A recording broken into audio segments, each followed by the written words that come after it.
What's up, everybody? Wild Man with Adventures of Wild Man. Whether you're on the East Coast or the West Coast or in between, I'd like to thank y'all for tuning in to one of the best podcasts here on YouTube. So, without further ado, here's your host, Generally Specific.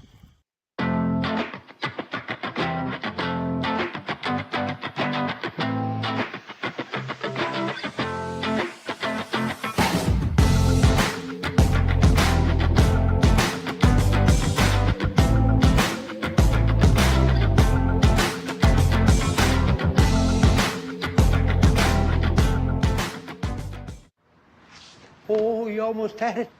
You gotta be quicker than that.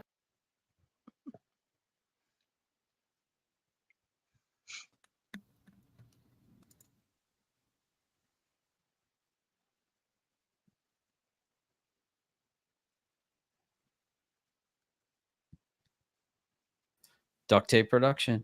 Good evening, good morning, good afternoon, no matter when you are, where you are, who you are, how you are. Myself and the panel hope you're doing well. We got myself generally specific. We have FAQ the Madness, Craig, and we have Morning Mist, my beloved wife, and Finn in her lap, and we also have Liza. That is Craig's soon-to-be betrothed, and we hope you're doing well.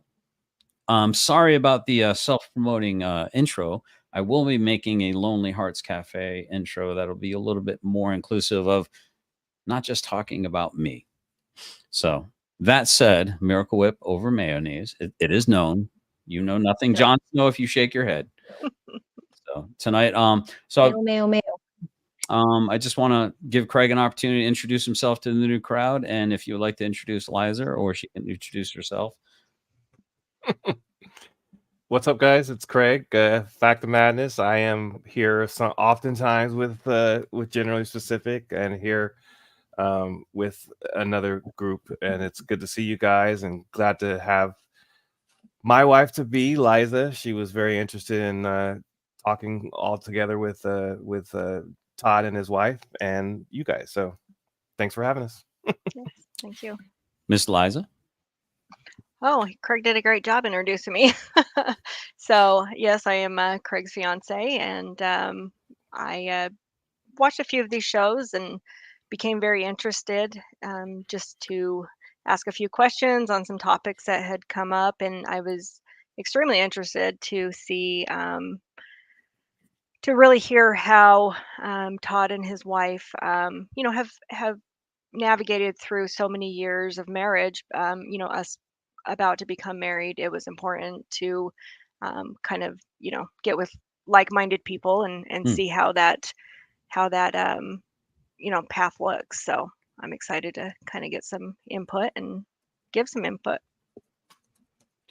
Awesome. I got to do a little bit of housekeeping. Hey, Based, I sent you, and I don't know if you checked your email. I sent you a link in the email. I sent it about an hour ago. And I think Sarah's going to be about a half hour late, just so you know.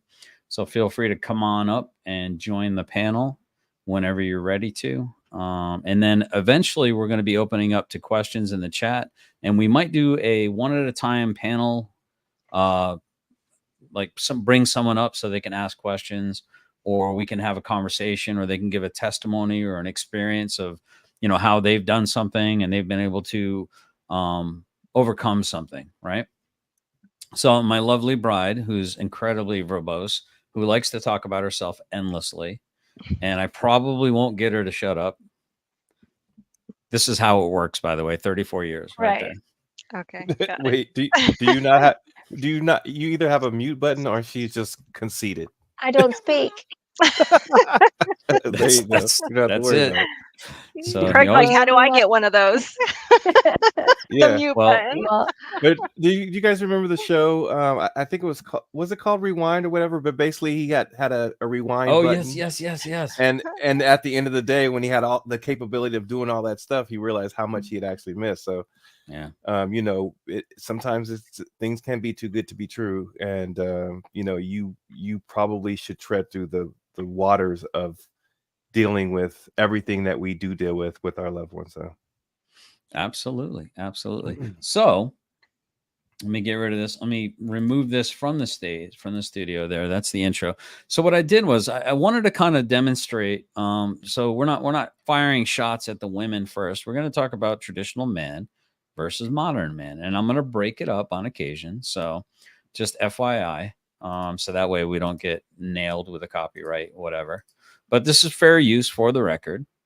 And I have all the links in the description down below if you want to check it out. Please like, share, and subscribe. If you know anyone that has any Raging Tomato, good to see you. By the way, she might be a little late because she's wrangling kids right now. She's got family over. So whenever you guys are ready to come on up, we'll introduce you into the show, and then we'll give you an opportunity to introduce yourself to those who don't know who you are. So again, so I don't want to fire shots at the ladies first, ladies, because they get offended.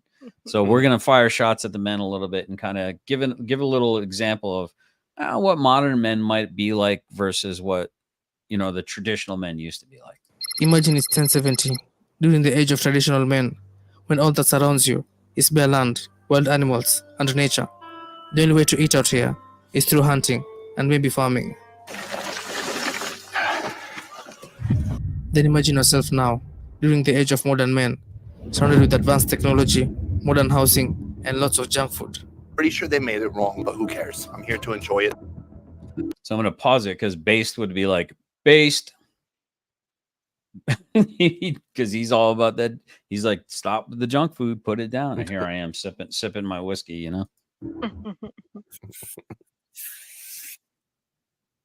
The traditional man and modern man are very different in today's world, in that the traditional man is very competitive, self-driven, responsible, hardworking, and even has more testosterone levels. That's Da Vinci's Code there. So he's talking about, it might be a little hard to understand, but he's saying higher testosterone levels. And we have noticed that there has been a precipitous drop in testosterone over the years. And I would argue, shoot first, ask questions later. Exactly. Benghazi says, not for me tonight. Check y'all later. Okay.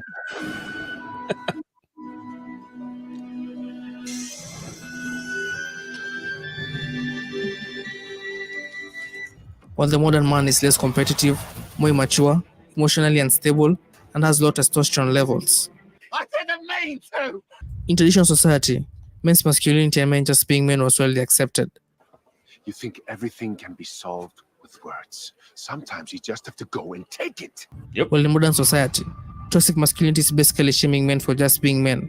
Why would I not respect you based on the clothing that you choose to wear? Like I've said before, y'all just exposed that you're shitty people. Weird as hell. And I also want to tap on where he said no man is going to be with a woman who he doesn't respect. That's a damn lie. And men try. Now, be with or with. So, all right, let's pause it right there because there's a lot of men that'll, they call them a 2 at 10, and then they become a 10 at 2. There are a lot of women that a man will be with. Sorry, Craig, cracking you up there. There's a lot of 10 or 10 at 2. Yeah, I mean, she's a 2 at 10 o'clock before you got your buzz on, and then when all your options are wearing thin, she becomes a 10 at 2 o'clock in the morning. After last call, right? Yeah, precisely, right? So there are a lot of men that will stick it in. That said, now be with. So again, and here's something I want to focus on, ladies. If you hear something that I'm saying that ruffles your feathers in an interesting way, men are very direct. Most men are. Well, I'm going to speak generally. Most men are very direct. We don't intend to hurt your feelings. It just kind of happens naturally. But it's interesting because how a woman hears something and how a man says something. Like if you had 5 dudes in a room and 5 chicks in a room, or 5 lasses or ladies, whatever you want to say, in a room, the women will hear something a little bit different. Not all of them, but almost all of them might hear something a little bit different. And they might be affected by the men are just, oh yeah, okay, Roger, got it. And they'll just Charlie Mike, right? Continue mission. But the women would be like slamming on that brake saying, whoa. What you just said was pretty jacked up. And the men are like, whoa, what? What did I do? And then we're watching out for poison in our coffee, So the point something I want to focus on is if if there's something that a man says tonight that you don't hear, like if Craig and I say something and we kind of agree with it, and you guys are like, wait, just kind of make a note of that, because I want to explore how and why women hear and understand things differently than men. We all speak English. We've been speaking English since we were little toddlers, you know. So it's like, why is there this divergence of what is said and what is heard? And that's what I want to explore a little bit. Do you think act in a masculine way? I'm sorry, go ahead, Craig. I was just going to ask, do you think that the same applies in written English? Like, You know, that's a great question. That's a you said you've been saying fantastic question. here, right? So I know, you know, we send texts sometime and people say, you know, what the hell was that? And Oh, it's okay, I like, see what that's you're not what I saying. was saying. But I mean, I'm literally saying written, but Oh, text is okay, one way interesting. as well. But you know, I'm just curious. See, just this, you asking that question made, all right, let's explore that for a second, because that's an interesting question. So what I understood was, if I were to write my wife a letter, or if I were to say exactly what I said in the letter verbally to her, would there be a difference? Now, I And think I what meant you're that. and what you're talking about, actually, because I was like, I thought maybe she would understand that better and not take it personally. But at the same time, there's a lack of emotion. Like, you don't know if I'm being serious or angry or joking or okay. So wow, we're in double jeopardy, whether it's text or verbal. We can't win for The losing. receiver can interpret it how they are feeling in the moment. So if they're got a bad attitude, you may not mean it that way, but that's how they're going to take it. Me or you or anybody else. Yep, I agree. That's interesting. Anyone else want to opine? I think I probably, would agree. I'll read into it probably a little bit more than maybe a man would, and I try to decipher, what the text is saying. Is he meaning this or that? Craig, one time I told him, don't send text anymore when it's something important, because I take it wrong almost every single time. I can't tell when he's joking or when he's serious, just like you said. So, and I think a lot of times men are the opposite, where they'll read something and, they can let it roll off their back. Me as a female, and I know several other females that are like that, we want to get to the very bottom of it and make sure that we understand it fully. And if we don't, is there a hidden message? So, Yeah, Dove responds at line, yes, sarcasm does not compute on text. no. And also, well, here's the interesting thing too, though.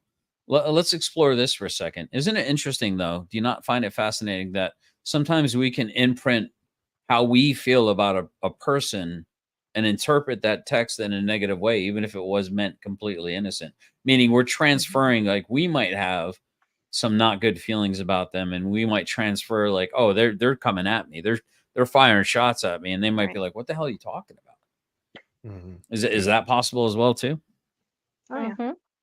Well, so you made me think about this, and I think the other day you were talking about the new puppy and how he responds a certain way. Puppies and females and dogs and relationships are very different. But my point is this: you could say the most loving things to a dog in a very harsh sounding voice, and he will respond to the fact that you're harshly saying it to Interesting. them. But the exact opposite, you could be like, you shat on the floor and blah blah blah blah blah, but you're saying it so nicely and whatever, and and he will think that you're giving them praise. So Mhm. I mean, the translation of our tone, of our body language, and being around an individual for as long as I have, only 5 years, and I'm sure the same thing happens with you guys. You can pick up on certain things that maybe nobody else will. Nobody else will. But it's all those other communicative things that you may or may not be giving off, but that either gets lost in translation or picked up. So I Yeah, think it's that exactly the tone. You can't, when you're reading a text, you can't tell what tone they're using it in all the time. So I think it does get lost in translation for sure. so where does grace come in? That was something that Craig and I struggled with for a while. Like I said, I would read into everything and make it bigger than it was. And, one day he just said, just give me the benefit of the doubt. Just give me the benefit of the doubt, until I prove, otherwise. I deserve that. So it made a big impact on me. So I think it comes over time, though, and Mhm. trusting somebody, because it's not something I think a lot of women will just, like me personally, will just give somebody without feeling like I trust them. I'm not going to necessarily just give them grace, and it could be something, stuff that's happened in the past or whatever, but um, I have to trust somebody to give them grace, I guess, in your words. Really interesting too, because there's a vulnerability to women naturally. Mhm. Even if they don't want to admit it, even if they think they're boss babes and they're there's a natural vulnerability there. There's a natural guardingness. Like Sarah was talking last night about how ladies, we have our brass knuckles. Now, brass knuckles could be pepper spray. It could be that sharp key that you put between you know what I mean. That something in your purse where you're like looking over your shoulder, A going, Glock. okay, or a Glock. Yeah, I mean, if you are a boss bitch, it's a it's a Glock. I love it. So I mean, that's interesting, but it's like and so that's an interesting perspective that maybe men need to hear. Men, we like to deal with each other pretty directly. Mhm. And and base was talking the other day about how there's some things that you probably shouldn't say to a woman. Maybe are there things that you shouldn't say to a woman, like be submitted or even just be direct, I think it's and how you say it, right? I mean, Yeah. which is, yep. it's taken a long time, but Craig can pretty much say anything to me at this point after 5 years, as long as Mhm. he says it in a certain way. And we talk about that all the time. I always tell him, if you're mad or upset, you can tell someone to go to hell if you do it in the right way, and they won't take it offensively. So Mhm. I really think it's how you say it as well, how Yeah. men talk to women. So Ladies in It's all in how you pull the hair. here we go. So, I mean, hey, there's something to it, right? Like how many Saying times have I told my wife, that on a Tuesday, you want me to take you into the bedroom like a conquering Viking, and on a Thursday, if I do it, 911, and I got cops and handcuffs, how's a guy to know? How's a guy to know? Figure it out. No, Figure Exactly. it Don't out. ask us. I'm You not gotta even I'm not Figure know. it even out. playing with that.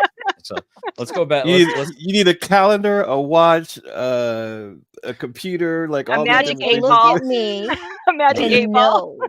Well, the do. Mayan calendar's out, so that ain't gonna help anyone anymore. Yeah. So yeah, I don't know, man. I just don't. I just get an axe, man. It's a trap. Like what do they call it? Army of Darkness? It's a trap. Get an axe.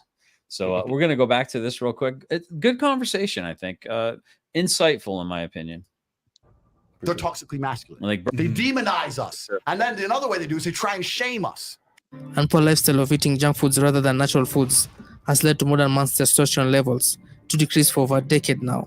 that's a dude, by the way, and that might even be a dude in the army. So that's something to think about, guys. Something to think about.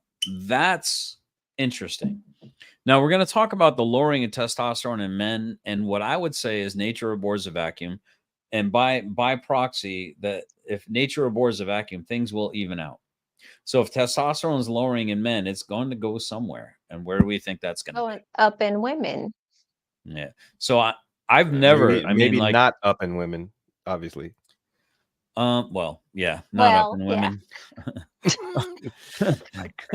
No, Okay. I All right, mean, Craig. I was just saying. That's all. I was just saying. Mm-hmm. I'm just saying. I'm just saying what I'm saying. So the interesting thing is this is like if nature abhors a vacuum and testosterone is lowering in men. Thank you, Culture Club. I'll read that here in a second. And if testosterone is raising in women, I don't know, Craig, Liza, Brandy, or Mist. Do you remember chicks throwing hands in high school fights like dudes used to? I No. don't ever remember hair pulling and oh, stop it. There was some slapping, but Yeah, maybe. not to the degree that there is now, and definitely not as much or as many. Thank you very much, Culture Club. You heading out, or are you sticking around? By the way, Culture Club also has a show as well. Mods, if you can make sure you link her channel as well, I'd appreciate that. Thank you Thank very you, much for the Susie. donation. Means a lot. Really nice. And hopefully many more to come. So it's an interesting dichotomy, right? Of like men are becoming more effeminate, women are becoming more masculine, and how much of that is the food we're eating? How much of that is the chemicals in the air, the dyes, the this, the that, all these different things, and how much of that is just a natural cyclic, evolution that maybe has happened 1,000 years ago, and we just happen to be in that process. Is that Finney right there? I That's know, Finny. I know I mentioned this to you probably, but I have 3 girls, ranging from 30 down to 14. And I swear that their generation, all 3 of them, all developed very much faster than what my sister did and what I remember girls my age doing. And I think a lot of it, like you said, hormones that they put in the meats and all those different chemicals and all that stuff, because Mm-hmm. it definitely was something that I noticed, and I asked people, and I don't, Miss, you're shaking your head. I think we might be seeing that is the case. It's affecting Absolutely. people for sure. Mm-hmm. Well, I work with doctors, and so I've actually was interested in this. My stepdaughter from my previous relationship, she actually started her period when she was 9, I and was to just gonna me, say, yep.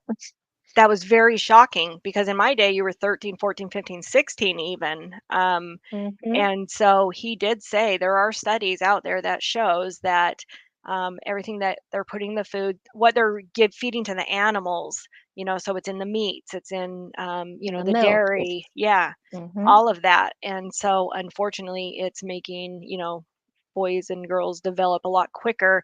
Just as if you're trying to raise a cow to slaughter them for, their meat, you're going to raise them quicker so that you can, do what you need to do with them. So it's really unfortunate, but I think probably 90% of it comes from, the toxins in foods, air, everything that you said.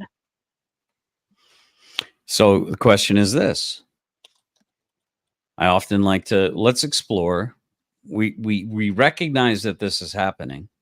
So then I ask why. Is it accidental? Is it on purpose? Is it greed? Is it laziness?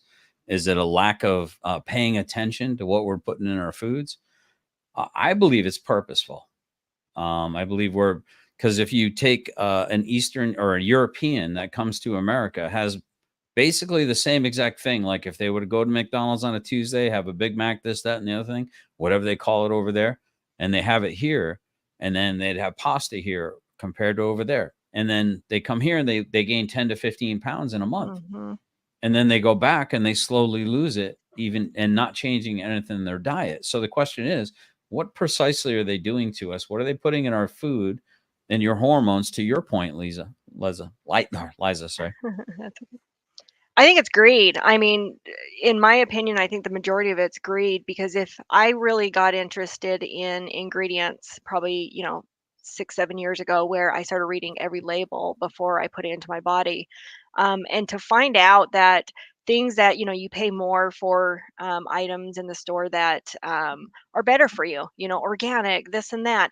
But then you read the labels and it has words that you can't even pronounce and you start looking them up and they're things that spike your blood sugar more than cane regular sugar does, things like that. So I think people do it to sell their products, to be able to mass produce them, and then be able to put them out there so they make the end dollar. So Shelf life too. Like you said, yeah, putting something in there to make it last longer increases the profit margin as well, for sure. absolutely. Very Agreed. interesting. Well, Miss, do exactly. you want to say Remember, something? well, when we lived in Germany, if you look back, when you lived in there, their culture is they don't have huge refrigerators. They buy meals daily. They go to the store every day. And when we bought our chicken there and the pork there, it was the size of the breast was a normal breast versus ours, which is this big. Hmm. And the way it tasted was so much better. And they were very much more into recycling and all that things. It was mandatory. We had to do these things. Versus when you came back here, once again, you're right back to everything being pumped with hormones and everything else. Hence why our kids and why we are obese and Right. everything else. And by the way, just so you guys know, I'm not so vainglorious. I put myself down below where I don't want to cover up my beautiful beloved's face. So I put myself down wherever the comments are going to be coming over here. So love you, baby. That's nice of you. Oh, no, Is I'm there not not a putting you way down there. to and I was thinking about that too, not this time, but is there no other place to put the banners? Well, you can do it like this. Well, no, that's not it. Like that. Oh, that's better. But then it covers up things a little bit more. I'll just do it like this because I see myself so much. It's hard to not fall in love with myself. So I don't want to start making out with the monitor or anything like that. It Yes, would get please awkward. don't. Real. See, like he just smashed the monitor because he's ugly. I get it. All right. So, I mean, the points are made here, and very good topics of conversation. So now we're talking about some dynamics of the lowering of testosterone in men, the raising of what appears to be, now I don't know if it's been scientifically proven, what it seems to me is that there's a lot of boss babes out there thinking they can throw hands like dudes. And I've been seeing a lot of dudes throwing hands back at them, and they crumble like a cheap suit. I'm not saying I support it. I'm not saying I appreciate it or I think it's great or applaud it. I'm just saying, ladies, you're ladies. Stop trying to step into the realm of men and act like men, because there are some men out there that will treat you like a man and oblige you and give you equal lefts for equal rights. All right. So that said, any thoughts on any final thoughts on that? And we'll go into the warnings of. Go ahead, Liza. Absolutely. I So like it. I told, I have 3 biological children of my own, 23, 26, and 28. And I've always told my children, especially my daughter, a man will never, should not have never hit you, but at the same time, you should never hit a man, because if you throw the first punch and they hit you back, it's still not right. But you don't lay hands on anybody unless you have, want hands laid on you. I've just tried to always enforce that with my own children. And, it's obviously worked, but I just feel like women shouldn't do that. Men shouldn't do it. It just is something that shouldn't be done either way. But I agree. It happens much more often where No, women. no one should do it. I agree. Mhm. But when a woman is trying to hold a man to the standard of, well, I hit you, but you can't hit me. No, woman, you deck a man, you better expect to get decked back. Absolutely. So I'm not talking about, where she's being beat and everything else. But if you step up and you want to fight a man, then you better fight a man and expect what you're going to get. Absolutely. I agree. Yeah, let's get you ready to get into let's shoot some more shots at men and ladies. We're gonna get to you, and men don't lose faith. We're gonna hold the ladies a little bit on the accountable side too here. He's gonna give us a rope. What do you mean? I'm like, what? See, that's what I'm. All right, Craig. Let me say something interesting. Wife, how many times have I said something in mixed company where guys looked at me with a shocked look on their face, like, dude, you talk like that in front of your wife? You talk to your wife like that? Yeah, all the time. I mean, you might not like what I say all the time, right? Not always. But we're very open and honest, and we say what we say. So do you have permission to tell me what's on your mind? Yeah. And do you?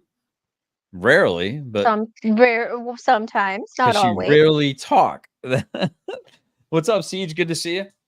So let's see. Oh, by the way, if you guys have any questions or anything like that, you don't necessarily have to super chat. I do greatly appreciate it, though. I really do appreciate it.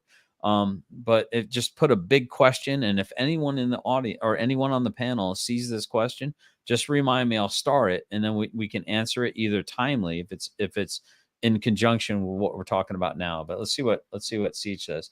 I don't want this wrench anymore. GS, take it back. Why would you pay me to take your wrench back? Why do you feel as though you don't deserve the wrench?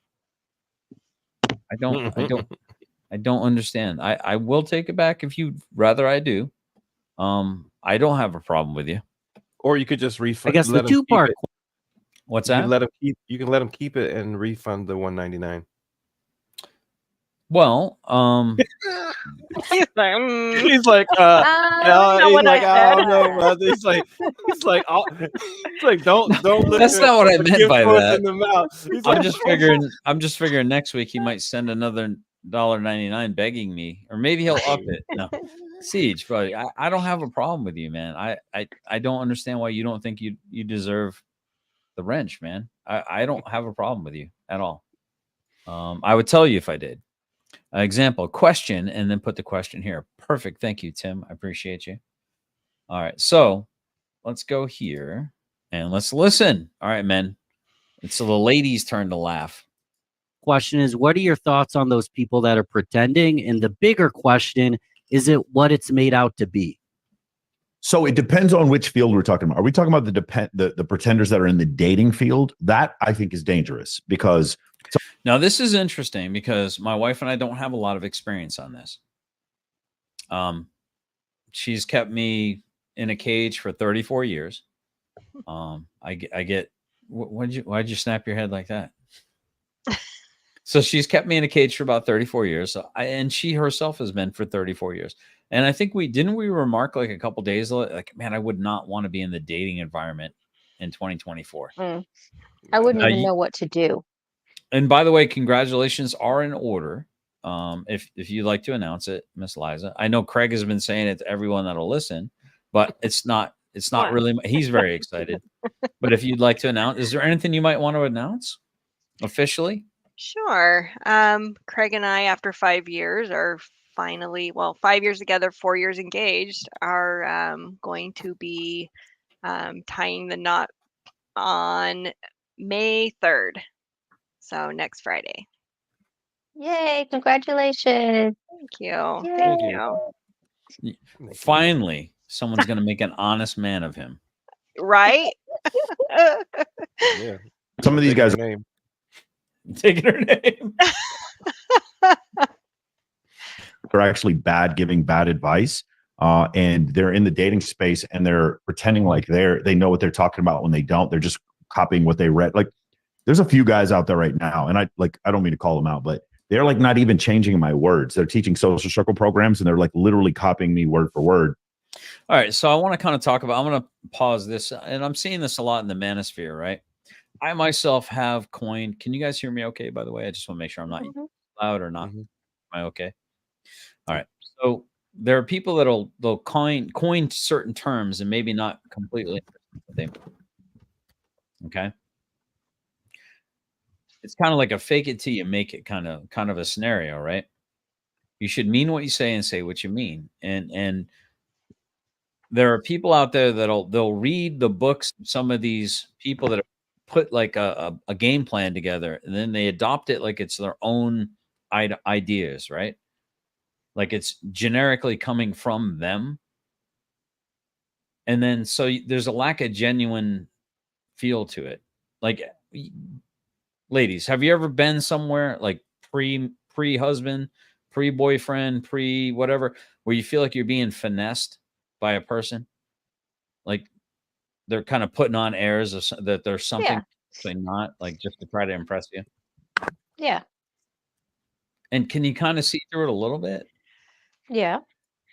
Isn't that kind of natural though in the dating world when you're dating, that both people try to put on maybe a little bit of a mask per se,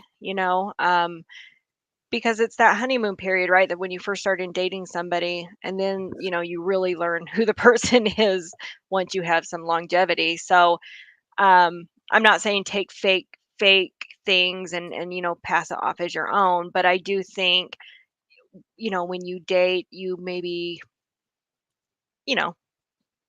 dress a little nicer, do your makeup and hair a little nicer, maybe, do those kind of things, and maybe not say it, but put it out there that things are different than they are. I'm just saying it's a tough dating world out there, and of course we haven't been in it for 5 years, but we were both in the same dating world just previous to that, and it's exhausting. It's really exhausting. It seems fun at first, but it becomes exhausting really quickly because you're right. You do get a lot of people saying the same things, and you're like, is there a book that everybody's reading this from? And Yeah. so I do understand where you're coming from. And so the things that you heard, Craig, Liza, this is more for you guys. The things that you guys heard, did you find that there was truth to it, or like it worked kind of, or did you feel like it was kind of like teaching men to kind of use women and trying to teach women how to not trust men? Like it kind of backfired in a way. I mean, you guys managed to figure it out, but like, Yeah.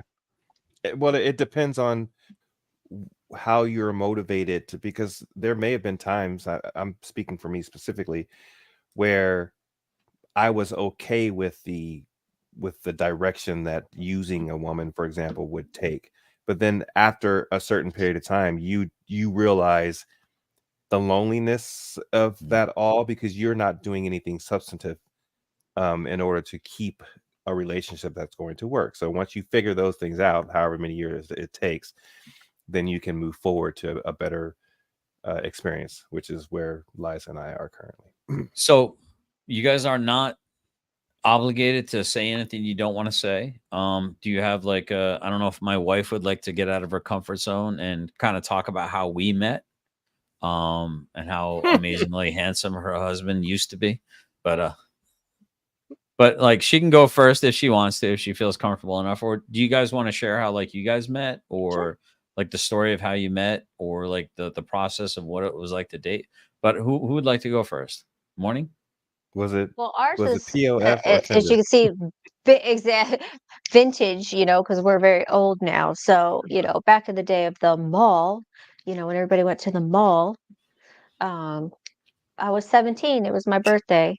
Um, on my You 17th were birthday. just Yeah. 17, and you know what I mean. Good. I'm sorry. So I worked at the mall. I was supposed to be off that day. I got a call to come in, so I went in, and here comes this guy at the end of my shift when I'm closing up at the pretzel shop, asking for Freebies. a drink. And I was like, no. So I gave him some water. We chatted for a little bit, and then that was it. Came back the next night and then chatted a little bit, and that was it. So this was pre cell phones. This was pre all that stuff. So it was like he never got my phone number, any of that kind of stuff. Fast forward 2 weeks, decide to go out, with my whopping, because minimum wage was $3.95 at the time. So, Big my whole pimpin'. $12 my whole $12 check, went and got a pizza at Pizza Hut, and I look over this little divider, and there's that one sitting there. And I had already told my mom all about him, and I was like, "Oh my gosh, mom, that guy's over there." Meant to be. Yeah, so I was like, I need an excuse to go over there. So I went up to the counter and I was asking for a cup of ice. And in the meantime, I'm staring at him, and he gets up to leave, and he kind of looks at me, and I look at him, and he's like, "You look kind of familiar." And of course, I'm playing dumb, and I'm like, "Yeah, you look kind of familiar to me too." And chatted, came over to my So hold on. table. Let's not gloss over the fact that women run away until they catch you, lads. They run away until they catch you. So, but go ahead, Miss, trying to play it off like, oh yeah, you look familiar too, Still stalker. didn't get my phone number, nothing. So was like, okay, mom, let's go. My best friend was working at the mall. Mom, let's go to the mall. Let's go see Becky. Go there, and same night, lo and behold, there he is.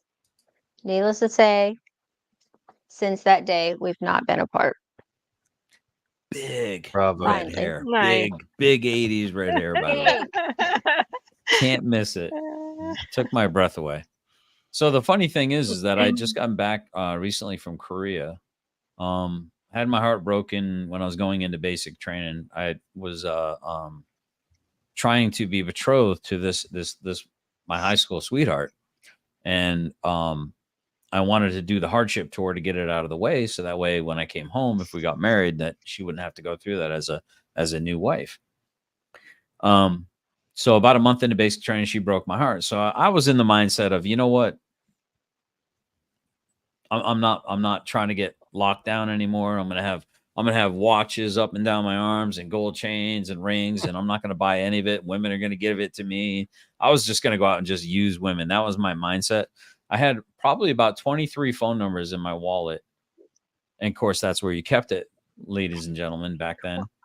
Probably about 23 numbers in my wallet. And what I'd been back in I was in Washington State for less than like 2 weeks. And it was between her and one other blonde chick. And I'm not really even into blondes, which is the weirdest thing. But and I was warned about redheads, by the way. I'm just gonna throw that out there. In high school, Terrell told me, Brandon Terrell said, man, he just had his heart destroyed by a redhead. He's like, don't ever date or marry a redhead. They'll ruin you. 34 years later, apparently I am made of granite.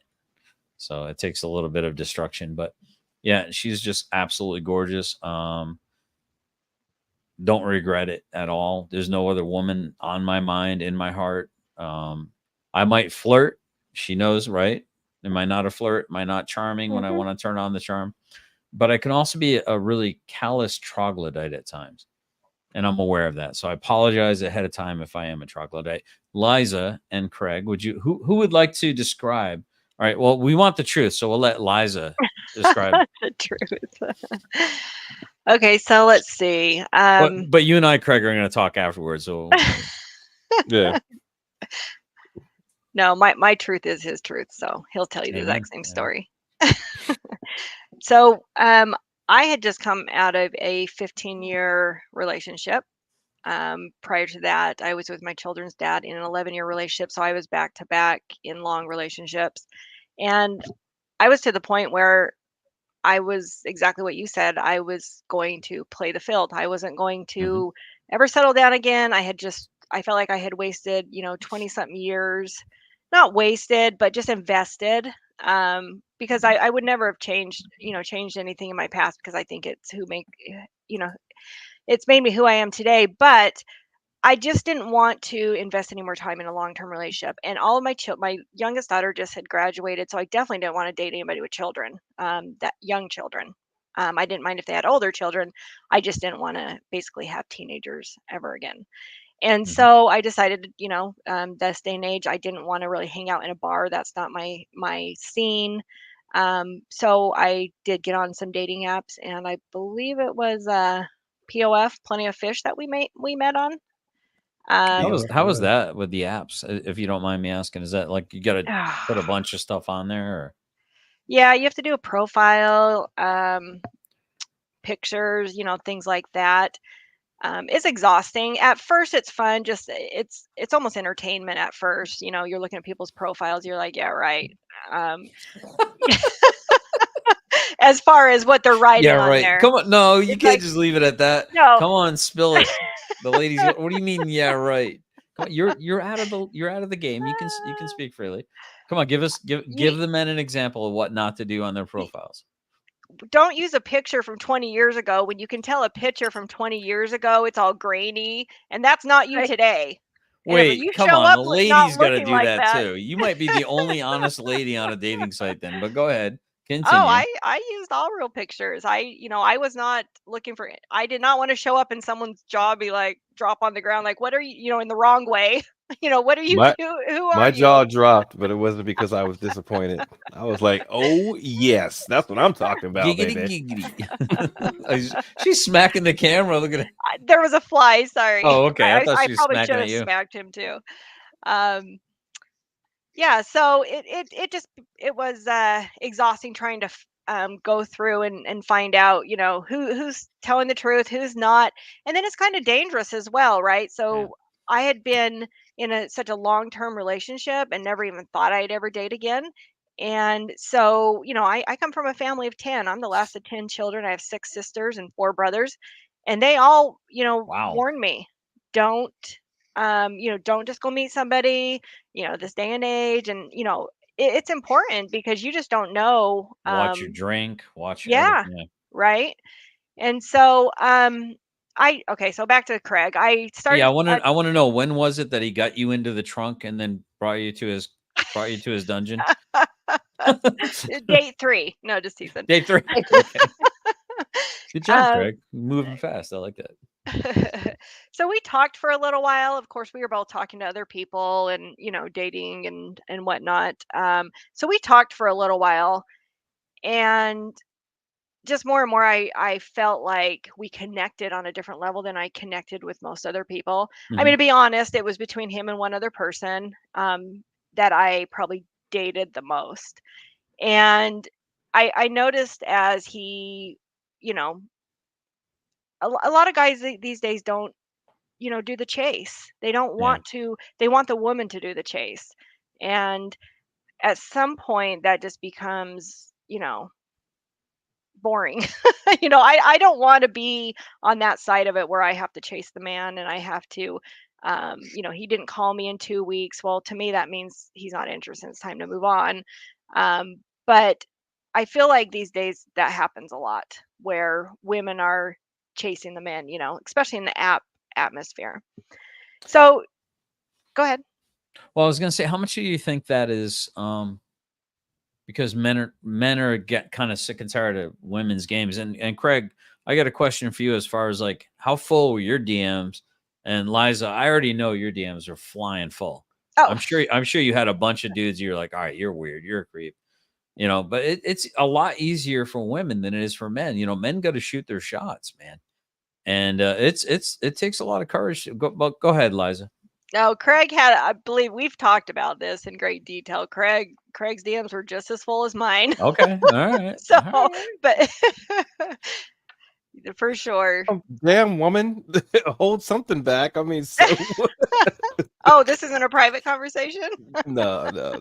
Yeah, the internet's forever. Just gonna throw Right. that out Well, I think we are both coming. I mean, he can tell his story, but I know we were both kind of in the same position where we were coming out of, relationships and stuff going on in our life. So, and I don't think either one of us really were, looking for anything serious at first. But the interesting thing is once you actually connect with somebody, actually have a connection, it's different.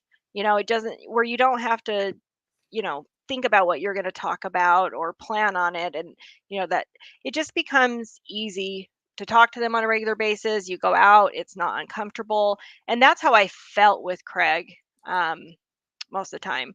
Now, I say most of the time because, it got really rocky really fast. And we actually ended up not speaking for a long time after the first time we met. So there. we'll go we don't need to go into the details of all that, but it was probably what 9 weeks or so that we did not speak.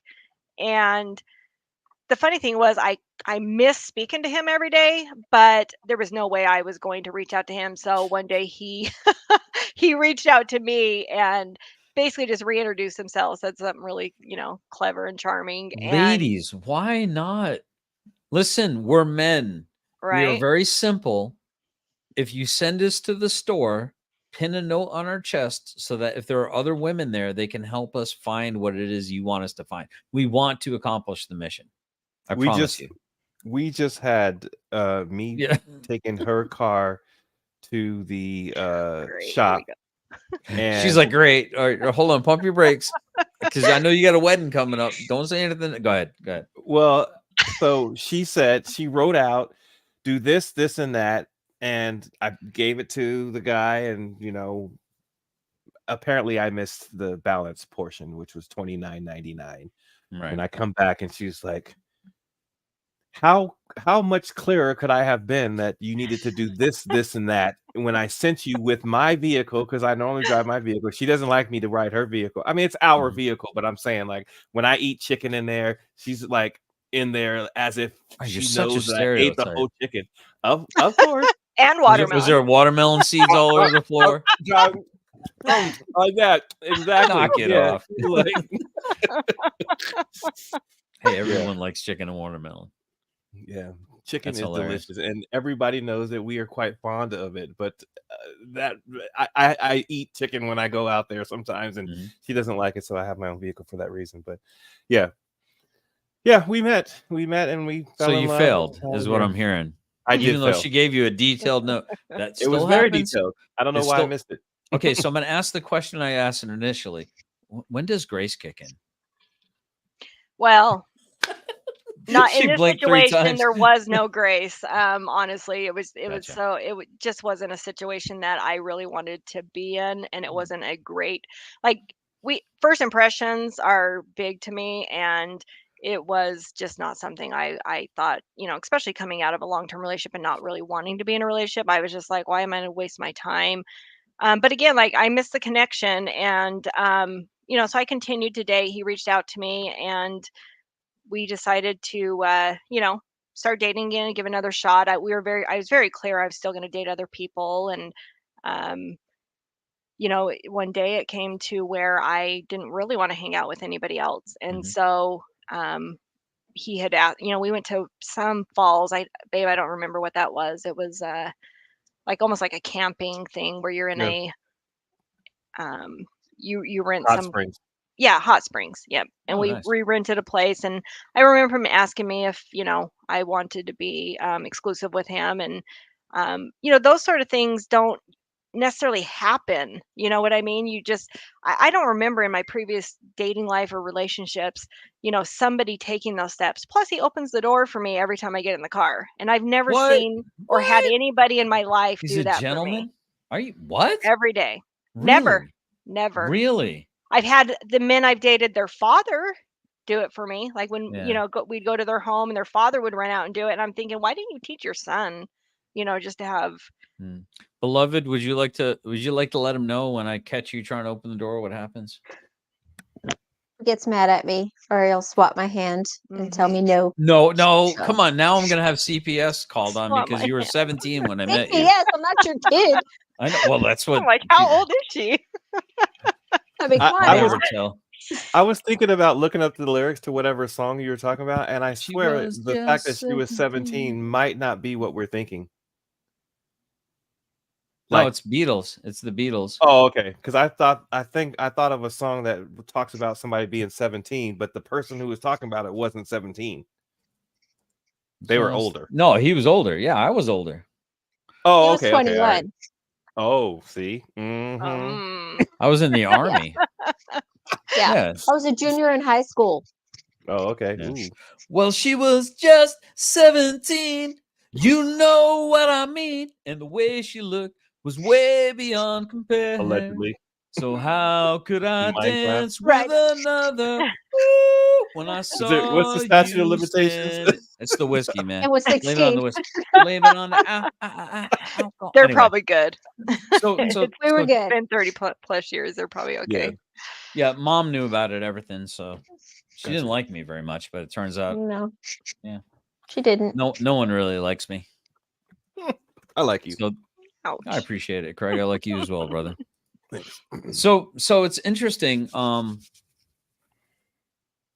You had said something about like you didn't really want to date, but you didn't really want to be alone, it seems, right? So, and the Bible says when God put Adam to sleep, took a rib, created Eve, because he said it's not good for Adam to be alone. A lot of people don't realize that if it's not good for Adam to be alone, then the concave and the convex, right? Then it wouldn't be good for Eve to be alone either, right? And it's a very interesting because we just masculinize it, right? Oh, it's not good for Adam to be alone. So therefore the woman is like just a tool or an object for Adam to use. No, that would necessarily mean that it's not good for Eve to be alone either. Right? We're not meant to be alone. Go ahead, Craig. By the way, I mean something very obviously obvious that we all forget. If either of them had been alone for too long, then we all wouldn't be here. Oh, wow. That's a really good point. Yeah. So, and my argument was that Adam was the first simp, right? Now, hear me out. Do we know what a simp is, Liza? Would you like to define what a simp is? No, you can go ahead. Okay. Beloved, Not do you a know what a pimp. simp is? Not a pimp. Not a pimp, but a simp. Can you tell us what a simp is? Are you talking to me or your wife? Beloved, are you Wait. my Oh, Craig? I love Craig. you. But I mean, go You don't ahead, get a Craig. pet name You know what a yet. simp is? I'll be your Huckleberry. All right, go go ahead. right ahead.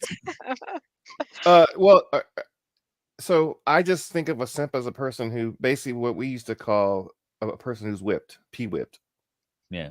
Oh, Yeah. interesting. She's got control. She's got control. You know, that kind of thing. So anyway, I apologize. We got Based in the house, and I think Sarah's going to be coming up in a second. I'm going to bring him on in. I'm going to let him introduce himself. Based, come on up. All right. Do I got to do the troll thing? You're not going to go streaking naked? Oh, there he is. There's the finger. All right. You're on, Ren. What's up, Based? So, dude. You want to introduce yourself to the audience? Oh, you're muted. Nope. Okay. All righty. So no, you know who I am. Oh, I know who you are. Probably half your audience. I'm not gonna fluff you, dude. Not very favorable to me. But yeah, how you why all wouldn't they doing? be favorable to you? Uh-oh. Is there something going on I don't know about? No. Okay. I guess what I mean is I got a little bit lost on the way here today. Gotcha. Okay. So I did send you an email, by the way, and I hope that was the right email. I sent it to Sarah as well in case she had your details. Adam was a simp. There it is right there. Confirmed. So Adam was the first simp. All right. GS only fluffs himself. Thank you, Dale Elliott. Thank you. Yes, I am handsome and exorbitantly humble. These things are known. All right. So where were we? Liza, you were about to say something. Oh, about you didn't really want to date, but you also didn't want to be alone. But do you think it kind of worked out the way it was, like it was supposed to work out? Well, no, I didn't want to not date. I just did not want to be in another serious exclusive. relationship Oh, got because it. I Okay. didn't want to put all that time and energy in basically raising another man, right? So to be very honest, that's how I felt. Like the weight of the world was on my shoulders, and it's exact opposite of how it should be. It should be a 50-50 kind of thing. But I always seem to take on, the role and responsibility of everything and do everything for everybody, not just in my, romantic life, but my children, my family, everything like that. So yeah, I wasn't looking for that, but as I said, Craig was just somebody I connected on a different level, and he was different from anybody I've ever dated. He, I saw right away just how he was raised, and with how he treated me, how he spoke to me. It was just a totally different ball game from what I was used to. So it wasn't that I didn't want to date; I just was not looking to waste time per se. As I was getting older. So yeah, so I mean that's a good point too, because I had a misunderstanding with Craig too, because Craig's a bit of an enigma wrapped up in a mystery sometimes.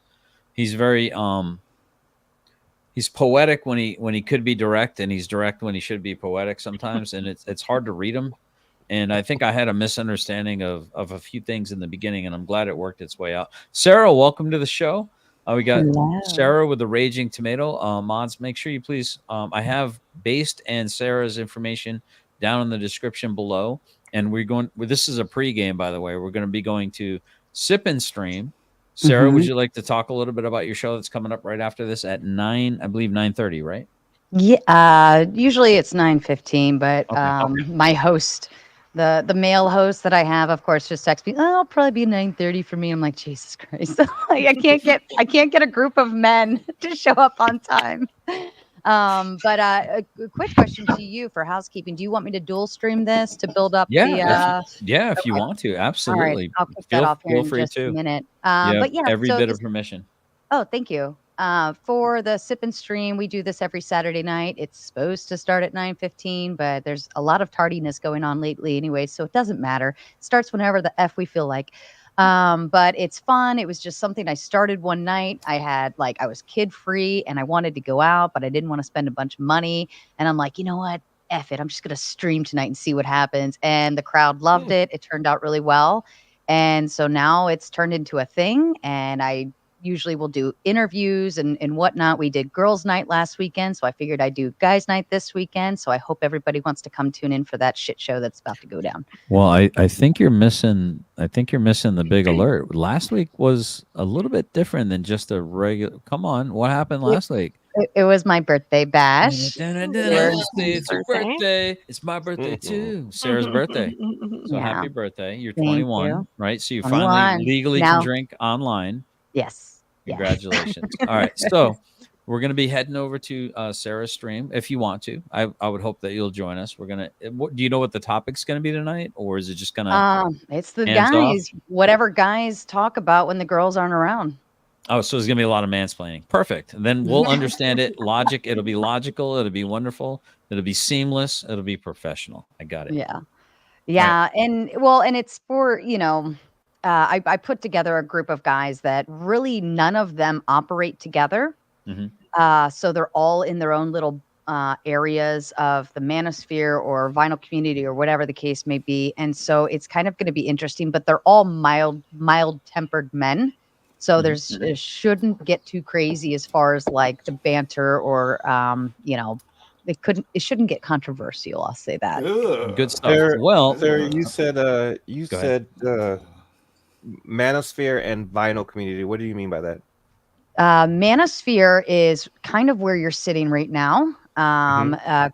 A cross between me and Generally Specific. That is the wheelhouse that I came out of. The Manosphere, they focus on relationships, dating, what guys and girls do, duties, roles, so on and so forth, things of that nature. And then the vinyl community is a fun community that GS, I finally I got him to kind of tap into that. And so if you want to check out Rachel's Ghost, that channel is a great introduction into the vinyl community. It's where the entire vinyl community comes together in one place, and they have just as much drama as we do over here. So it gets fun. I was catching up today on a stream and it was nuts. But yeah, so they are basically record collectors and sellers, auctioneers, things of that nature. And so they talk music. There's a lot of musicians in that field, lots of like movie talk, music talk, all that sorts of fun stuff. So I love the community. They're so welcoming, so fun. And I've learned a lot about music. Yeah, I was in there this morning, Sarah, and I was talking to Rachel, and I'm like, man, this coming into this channel is like a warm hug from mom. It is. It is. It really is. Really is. And I learned so much, and I ask questions like, okay, if I'm just starting out and I don't want to spend a mint, and I want to get into a decent record player, that they told me, like, I took down on the word pad, I took some notes, and so eventually, yeah, I mean, just really wonderful community. Wonderful. Yeah, they're fun for sure, and they don't treat you like an idiot if you don't know anything about what you're doing.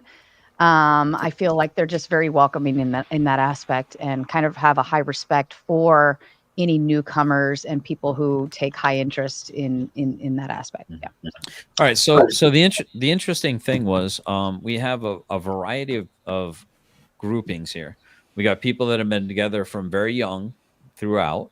We've got people that have been with other people that are now getting betrothed and are getting married on the 5th, I think, of May. Yes.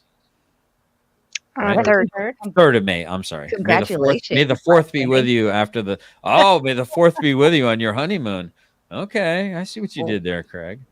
But and then we have Sarah, and I don't want to misspeak. If you want to say whatever your status is, relationship and based, you as well. I don't want to speak for you, but it's interesting because we have a variety of people that can speak from a variety of different relationship statuses, and so we have. Go ahead. Oh, sorry.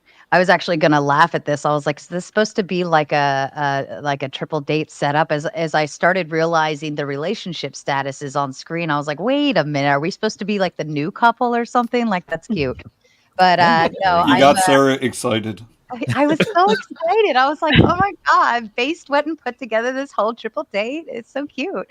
But I am a divorcee, single mom, maxing. I've got 2 wonderful, beautiful, amazing, intelligent children from that.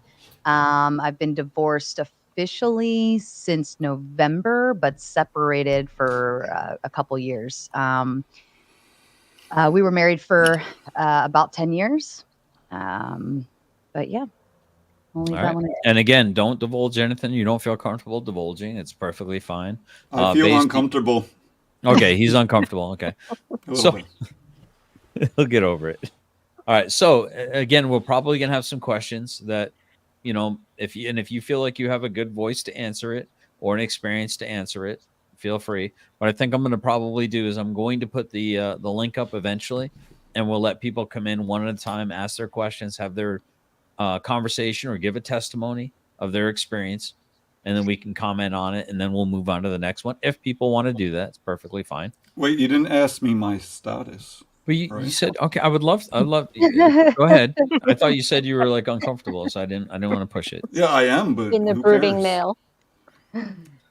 Go ahead. Michael Sartain, are you trying to egg me on? Ooh. Well, that's my assailant. I mean, apparently. Are you serious? Nah, you just threatened So me a why? little bit. So so yes, my status is I'm a piece of shit and off the market. Okay. He's working on himself. He's a work in progress. He's in the dry dock, as it were. Okay. Yeah. So we have a I believe it's of course it's going to be your super chat. Are we going to start this again tonight? I To hope so. Allie. I hope so. I really do hope so. Go ahead, Sarah. To Allie, coming in with $1.99. Thank you, darling. He's a brother Arabian from Smash TV here. Greetings. Yes, I do like What's Smash TV? Smash TV. You're only allowed to go over there once about every 6 months. Okay, you go over there, you get on, you interview. I don't think you're ready for them yet, GS. Yeah, probably not. But they are like the doomers and black pillars side of Oh things. no, I and have no interest in that. and women don't venture there often, but when we do, we get on and we have a good time. This is where they started calling me the Grinch and making fun of me for that, and I love that. So shout out to Smash TV. I love you guys. Thank you. All right, good stuff. So so here basically this is so we're kind of shooting shots at our. Let me make sure I'm the one down the bottom. Am I? Okay, I am. Nope, I'm not. Hold on, No, Sarah. Sarah I'm gonna is. move you. Oh, that's okay. I Move. don't mind. There you go. Put There me you at the back of the bus. No, Craig, man. Remember yesterday we were like, smile, Craig, we can't see you because it was a black screen. I just ran into the other room and I told Liza, I'm like, honey, I don't think they can see me. She's like, I can see you. I'm like, okay. So I started Okay. smiling a little bit more for you. There you go. I like it. All right. So basically we're gonna shoot our shots at dudes a little bit, kind of, but ladies, your turn's coming. And that's not scary, but it is kind of scary that like you said before, they're like going up to other people's tables and taking pictures with girls that they don't even know. That part I have an issue with. As far as the crypto CBD NFT crowd that like rent a Lambo and take a photo with it and have a fake watch. All right. So basically what he's warning people about, look out for those dudes that pretend that they're billionaires, right? A fool and their money are soon parted. But at the same time, a woman can be easily duped into thinking a man is a man of means and mystery and intrigue and value when he's actually he rented out like $1,000 for an hour to put himself basically in a fuselage mock-up of a G6 to present himself as being a wealthy man. A lot of flash, really no pan. So ladies, buyer beware. Men, buyer beware as well, because women are coming up here in a minute. So we should all be on our best behavior and being aware of our surroundings at all times. That's dangerous. It is. Oh, go ahead. But to a certain extent, Hold on. like, what's up? Yeah, just wanted to comment here. I know you're talking about money, right? In terms of guy pretending to be a billionaire, whatever. But this game can be applied to anything. So I think the real point is don't deal with dishonest people. I don't think it really has anything to do with the money. That's just a surface topic. Well, I mean, it's like catnip for women, though. Women are pre-programmed. Ladies, correct me if you think I'm wrong. Try to be as objective as possible. But I think women are pre-programmed to seek out a good nest builder, a good resource provider, and thank God for it, because otherwise their offspring might perish. If a man can't take care of a woman, bring the worms home to the nest, create a nice nest for the children to be raised in, then they perish. And men are biologically attracted to the ability to have access to your eggs, right? We want to have access to fertility. So we're attracted to fertility. So when that little hot 22-year-old comes walking by you and your head snaps to it because of the sway of the hips, you kind of can't really help it as a man. And women, we call them gold diggers, but the survival of the species is necessitated by their ability to pick somebody that can provide resources and structure for their family. And I don't think that's a bad thing. Any responses? But Sarah, if you want to respond to that, but can you read Allie's so I don't get too far behind on all the super chats that are sure to come in your way? Sure. I'll do the super chat and then I'll provide a little thought process Awesome. for me. Awesome. Ali coming in with $4.99 again. I'd love to see an exchange between Shift, also known as Kings, and Smash TV, also known as Scribe and MD, but I doubt he's willing to do that. And Ali, if they want to put together a debate or a discussion, I'm happy to host that and moderate it. If that's their thing, I'm totally willing to host it. And then to you, GS, I think that, you're right that women are seeking like the ability for their children to have a good home or this, I call it like a comfort zone. Women are seeking the ability to have a comfort zone. And you may have, I think you said that you and your wife met when she was 17 and you were a young man in the military. And obviously you're not gonna be a millionaire at that point. You're not gonna have and she has to be able to at least see the potential in you. And I think at the end of the day, it actually comes down to the characters that you have, the character traits, and your willingness to succeed, your ambition, your goals. Do you have goals? Are you already successful at achieving things that you've set out to do? So if those character traits are in place, the rest of everything else is going to fall in line. I don't think women seek money or materials as much as men seem to believe. Oh, I sure fooled her though. But hey, listen, I want you guys to carry on the show for a second. Your doggy have to go potty. Yeah, I got his leash, but I'm gonna go ahead and mute my mic and stuff. I got you. I got awesome. you. Thank you. Thank you. Yeah. Thank you. The power is ours. Yeah. So here's what I'd like to point out about what's going on here is this is a virtue signal. This is, I don't have a fake business. You should look out for men promoting that they have fake business, fake money, right? They're exaggerating, whatever the case. But my point is this is a major miss because the real true key is somebody who's honest, right? And it takes time to get to know somebody to see if they actually are honest.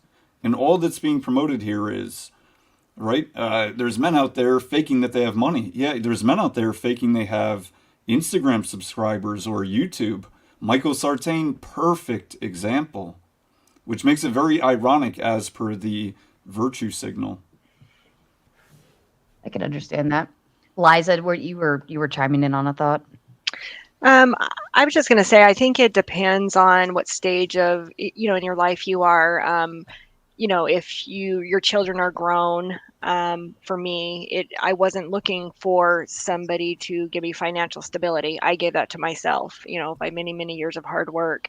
I was looking for somebody, like you said, to be honest, someone to support me and not necessarily financial. Yes, it's helpful to have somebody who is able to, pay their own bills and we can eventually commingle our, finances and, have even, that much better of a future. But that was not my goal. I wanted stability in other areas, with my children. Like what?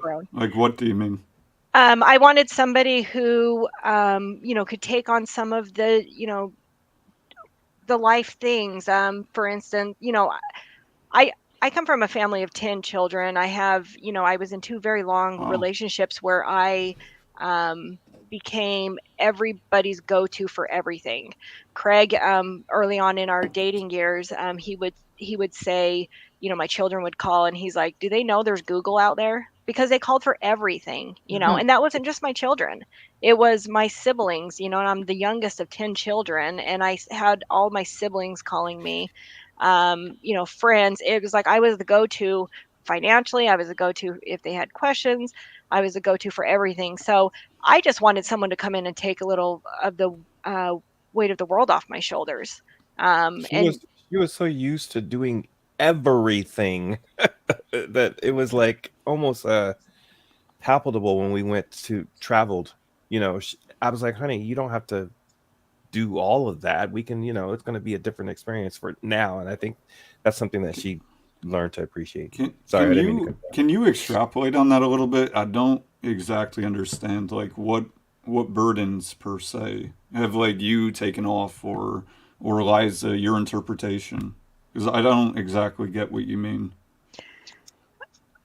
So with Craig, he came in and he was very I'm very obviously I can stand on my own 2 feet, and I'm very strong-willed, and I think I've had to be that because, like I said, I've done everything and taken care of everybody and all of that. But when Craig came in, he's just a different type of guy. He's has some old-fashioned ways, and he's very chivalrous and all of that, which I've never experienced, to be honest.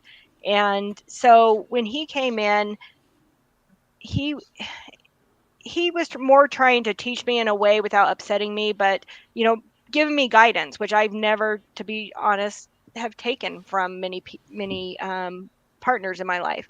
But he would give me guidance in a way to show me how it would change for the better and show me how it would relieve my stress, and so he's really been my backbone in a lot of those areas.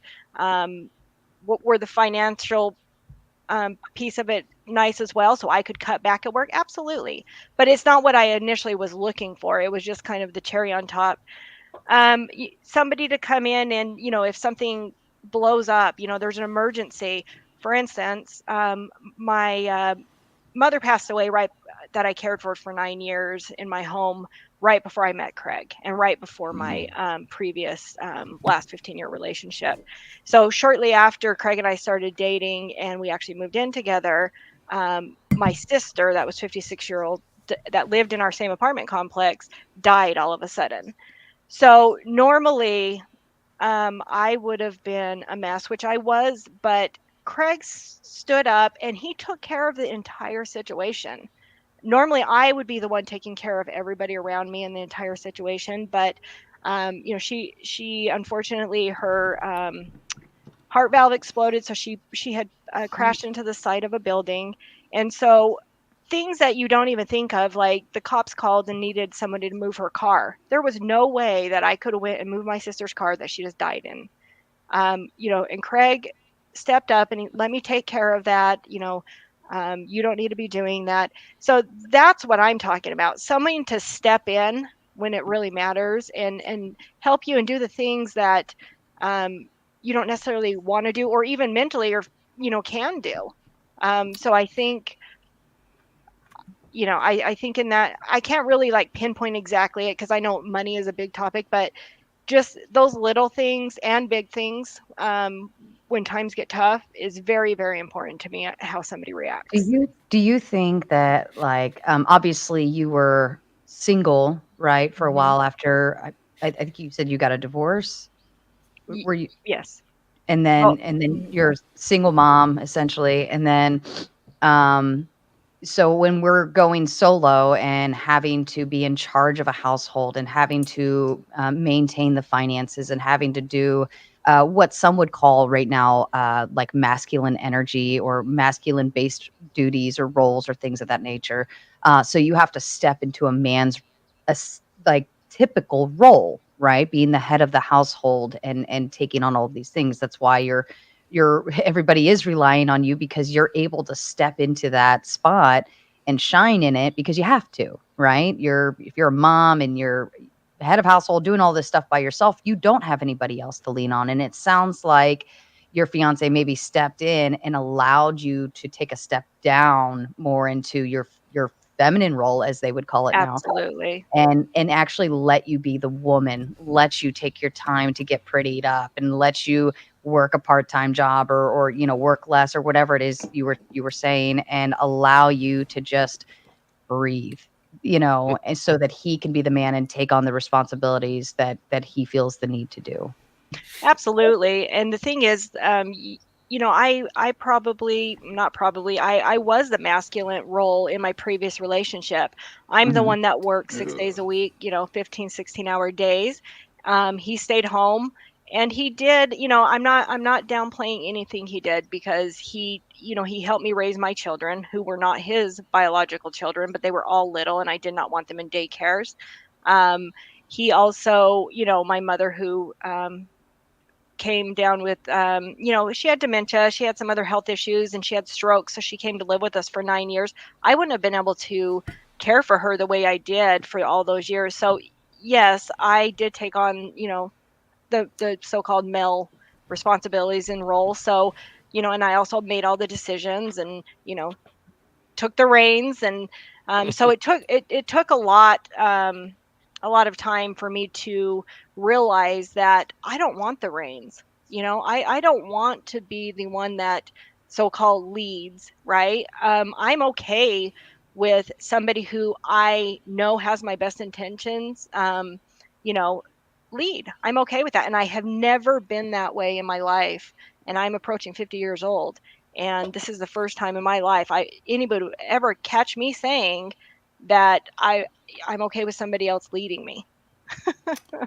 And So Liza, well, I want to say, hey, what up, Craig? What's Didn't up? really say hi, but how you doing? Good, thank you. And Mrs. GS, how are you? Mrs. GS, I like that. I'm well, thanks. Good. So, Liza, question for you. You mentioned that nobody had really done that before, and I'm not trying to speak for you. I'm just trying to understand. So, do you think that's because was it for instance, that you didn't respect anyone else like that before, or for instance, that Craig is the only one who has done that? Or again, I don't want to, lead you down the path, but I'm just curious, why do you think that is? Because I think that's more, well, I think that's an important point, anyways. Sure. So, I mean, I was the last of 10 children. My father left when I was 18 months old. So my mother raised 10 children on her own. And she raised us girls to, be able to stand on our own 2 feet, and, be able to do everything, the boys could do. She taught us how to change our own tires, change our own oil. She thought it was important that if we didn't have a man in our life, that we were able to, live and survive, and, live a comfortable life. So, yes, I do look back now that I'm, older, and I think wiser, and think some of it came from how I was brought up, um, in that way. So, Why do you think? Because I was raised that way too. Like my mhm, my father specifically made it a point to tell me, he's like, Sarah, um, like you need to make sure that you go to college, you get your education, you get a job, and you do all of that. You do all of that before you get married. You make sure that you're capable of being independent before you can depend on another man. right. But do you think that could have like harmed us in a way? Like it in one way, yes, like because we're able to survive in our moments now because we were taught all of these things and how to, change your tire or do that and just be independent. But then in another aspect, like does that take us out of that like female oriented version of us that we could have been all this time and put us in a more like I'm going to be independent and not need a man, and maybe that's why you ended up with a guy who you didn't like trust to lead, and you were the one that was leading and taking over like that role. Absolutely. Absolutely. It's funny because 2 years ago I would have said absolutely not, but my whole way of thinking has changed. The way, I live my life now has changed. So I do believe that it is a little harmful. Now, I do have a 23-year-old daughter, right? And from a mother's perspective, I want her to be able to stand on her own 2 feet. I want her to be able to do the things she needs to do, but I also really want her to be with a man who, can do, all the things that they should be doing for her, and taking care of her. And financially is one of the things. My daughter's been a CNA since she was a junior in high school, and to this day, she works 2 jobs, 7 days a week. And she's a hard worker. And part of that, I have to look back and think, well, that's kind of on me. She's, she's mimicking exactly what I did for many, many years. And the cycle just continues. And I've had many talks with her. She's seen how I was with her father, then she's seen how I was with my last ex, and now with Craig. And she told me, she says, "You are so different." She says, you have so much less stress, and I want to know how you got there." And I just explained it to her. You do not have to be, I know I've raised you to be a tough woman, stand on your own two, all of that. And I told her, you do not need to do that. Once you trust somebody, and you can trust them to lead, allow them to do that. Step back and be the female. You don't always have to um try to be the man in the relationship. So yeah, I do think I think it is harmful for sure. So I might have missed it, but and I get where you're coming from. I mean, as best as I can relate. But again, with Craig, what do you think the change or the catalyst was? Um, I don't know if there was one specific thing. It was just a lot of little things. I mean, we've been together 5 years now. I would say probably in the last year and a half. I mean, we were engaged when I probably honestly shouldn't say yes. I shouldn't have said yes because I wasn't ready to be engaged, because it took so many years. And he would ask me almost monthly, "When are we getting married? When are we getting married?" And I'm like, I'd always make up excuses. "Well, we need to do this and this and this." And so and it never gave him the information he needed. And he's very patient, so obviously he waited. But So yeah, he was pushing for it more than you.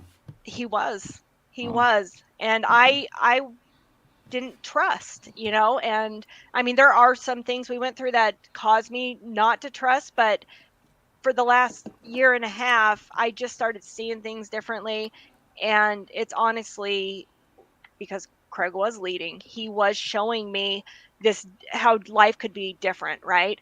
How if you have a strong man in your life, that you do not have to have the weight of the world on your shoulders anymore. Yeah, I it's don't want to go ahead. it's I'm sorry, Liza. It's really interesting to me because there's a whole plethora of reasons why women won't let their guards down. Hmm. I mean, a whole plethora. Weak men at first, maybe they made a not the best choice, for a man in their environment. Maybe there was something trauma from the past. I mean, all kinds of different reasons why women are guarded. And it takes, and I'm glad. It sounds like you got the right guy for the job at the right time. And I applaud that. I think that's amazing. I think that And was I a based have a on, great I have a point, curious GS, I in have a I'm sorry. terms curious of. question. Yeah, go on. Go on. So I think Sarah talked about now being a single mother. I know Liza has had to deal with it a little bit on some level, and my mother was a single mother. I'm curious to know what it is, or where you all think the types of things that a son needs to know when they become a man. If they get it just from a mom, where does that come from? They're Where do you kind think of fucked if they get it just from a mom. I think God can play a role in that. I think if the mom has a you very make it? strong biblical leaning, I think that could definitely aid in the situation. Can you guys hear me? Okay, I just want to make sure Yeah. I'm not too loud or too soft. I think that can help, but I think overall, based is right. I think you're at a overarching statistical advantage or disadvantage not having a man in the house, as you would be also not having a man and a woman in the house, but especially not having a man in the house. So I think you kind of dodged a bullet, Craig. You I mean think you got Well, lucky. I'm an anomaly on some level? yeah, but to that point, GS, is it doesn't have to, and I'm just saying have to. I agree with you ideally, but it doesn't have to be a dad. It could, for instance, be a really good close uncle or Yeah, older yeah. cousin, or, there's a million examples.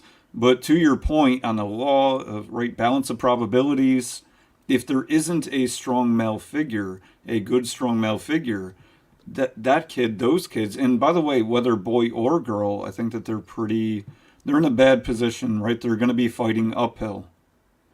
Well, I think really when it comes down to it, that in my mind, that there needs to be a very strong representation of good males and good females, right? So if your mother, who is a single person, happens to be that person, maybe she has a plethora of different things that she has to do. So she may have to look at someone to say, "Can you help me in this regard?"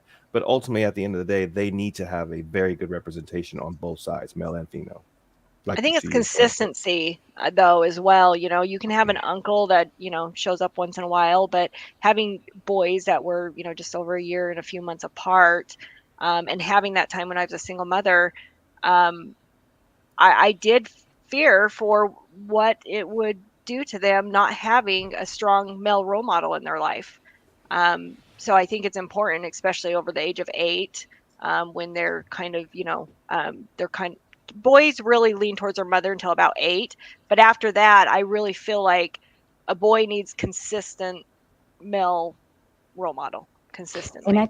I think that job comes down, that accountability comes down to the mom making sure that that happens. You know, it's a hard one to, you know, as you were saying, it has to be consistent. And then now we're talking about, am I scheduling something? Am I doing this? Am I doing, and then how do you find that person? You know, I mean, I'm reluctant that my father, you know, lives fairly nearby. And I mean, my son sees his dad anyway, so that's not necessarily a worry or a concern. But if in any event his father were to pass away or something happened, like I know that I have my dad, you know, in the near area to kind of help take over that role if need be. And not a lot of women with sons can say that. It's not, you know, um, and I think that that's, you know, a big important piece to ensure that if you don't have a father, the uncle, the cousin, the whatever living nearby, like you need to figure something out and make sure he's in some kind of program where he has a good coach,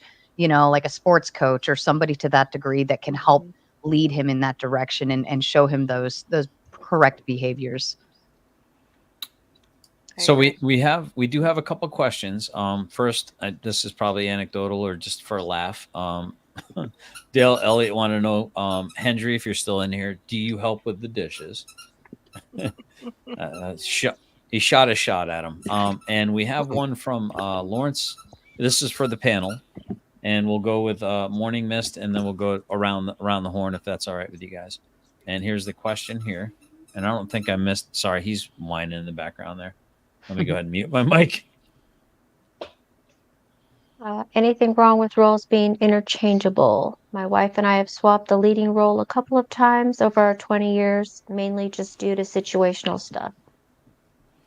GS and I have swapped roles throughout the years of our relationship. It's not been one or the other, and it's worked. I don't think that I need to be in one role and he needs to be in one role, but we've worked together, and in working together, it's been successful. Go ahead, Craig. I agree. You know, interchangeable might be kind of a relative term, but you have to figure out collectively what roles you need to take and when. So yeah, you need to work together to figure out what that is.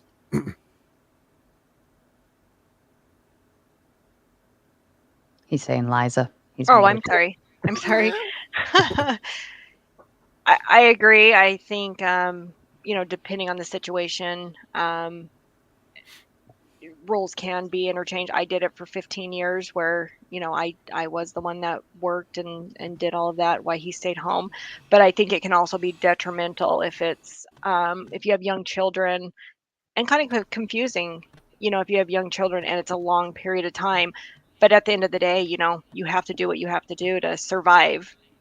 So I definitely don't frown upon anybody who has to switch roles. Yep, that's weird. I always hate being like on the big screen. It's so like because you're staring at yourself. So yeah, I think it had better be a big extreme to me if you're going to kind of like swap roles, because I think that can create a confusion between who you are with your spouse and the interdynamics of your relationship. you know, if it comes to somebody lost their job or somebody was injured and, you know, is in a cast for 6 months or had surgery and is down for 5 weeks, you know, your ability to pick up your current role or who you are as a person in your family household is going to change. Do I think that that should happen often? No. I think once you pick your roles, they should stay that way. But I don't see any harm in. I think if a husband is leading his wife the proper way, you know, in terms of in the right direction and can trust her to make decisions on his behalf when he's not able to, I think that's a positive thing, you know, in that aspect. Or, you know, trusting that she can take the car to the mechanic or, you know, get things handled as need be. Yeah, so I think this question is a complete miss in and of itself. That we have natural imperatives, right? There's we can look at what is masculinity, femininity, these sort of things, and where do we naturally incline to go? But really, the question is almost like pragmaticism. If there's some sense that it makes sense and it's within your boundaries as a man or woman, your inclinations and pragmatic to whatever extent, then fucking sure. Like, whatever.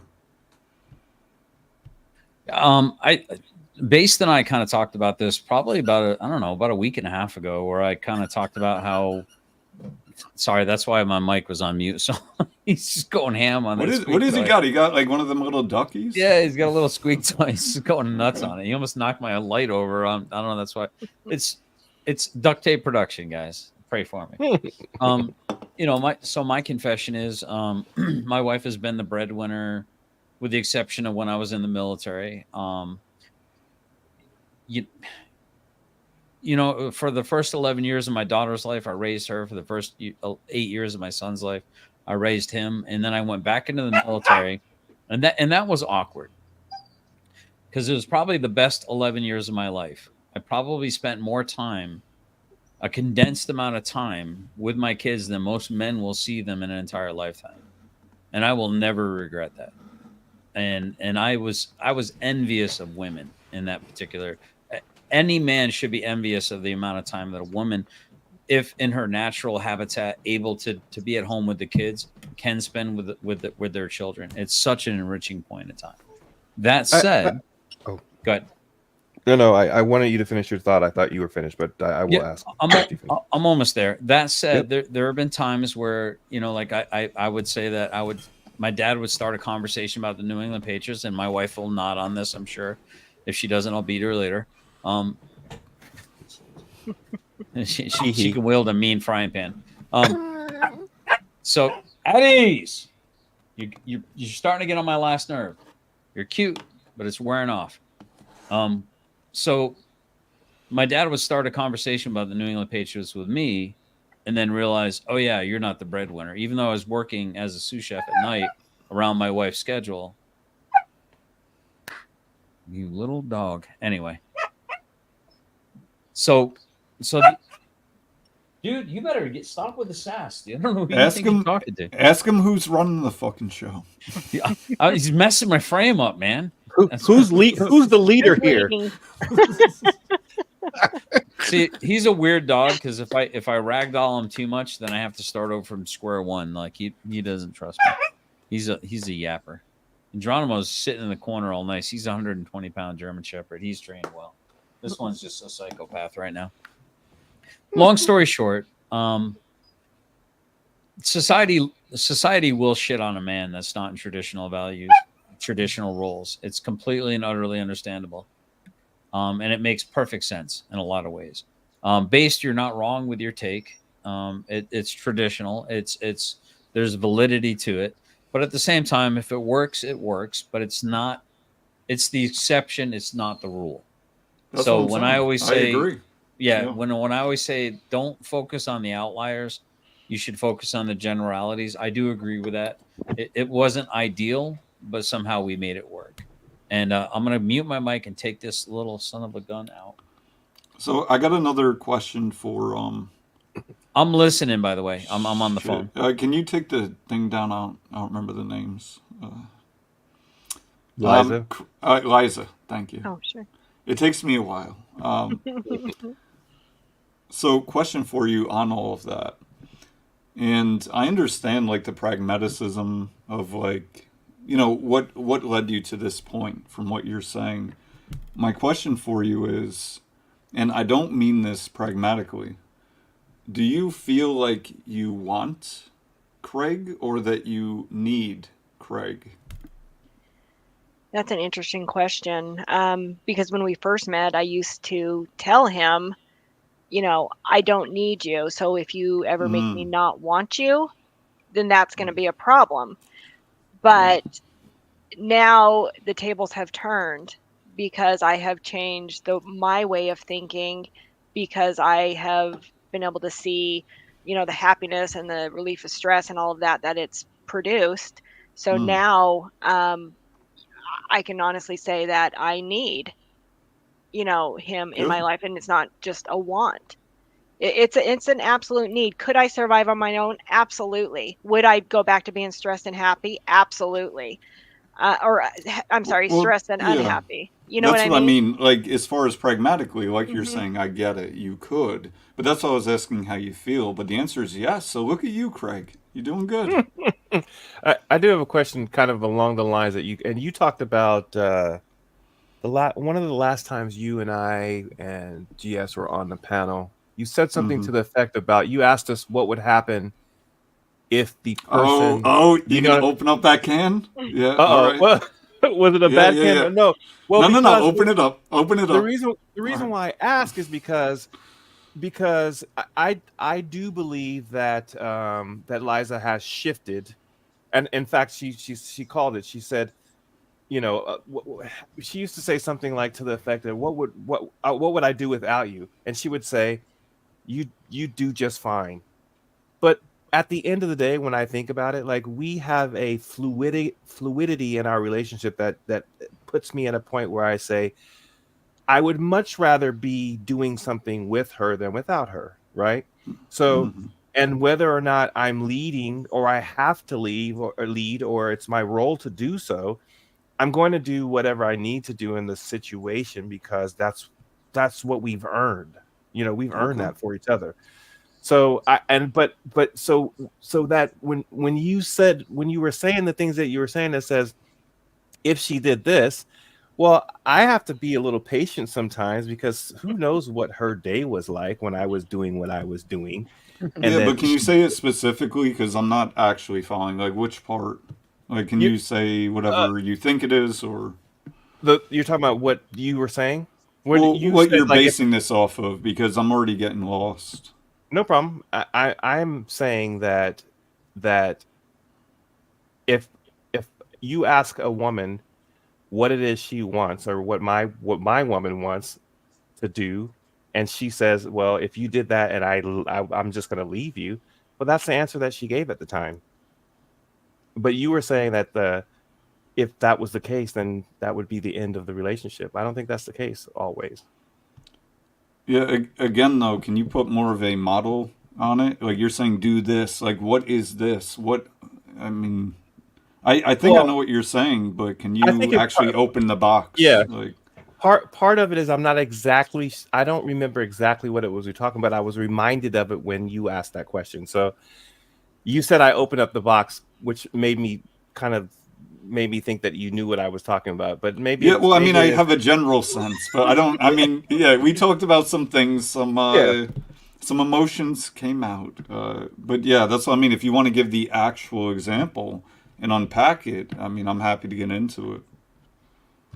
Let me circle around, because I can figure out what it is that prompted me to go there. So I'll think. I mean, about it. I can prompt you as well. Like, was it the example that if men and women I gave married or not married but 6 months together and he leaves for a month, is that the example?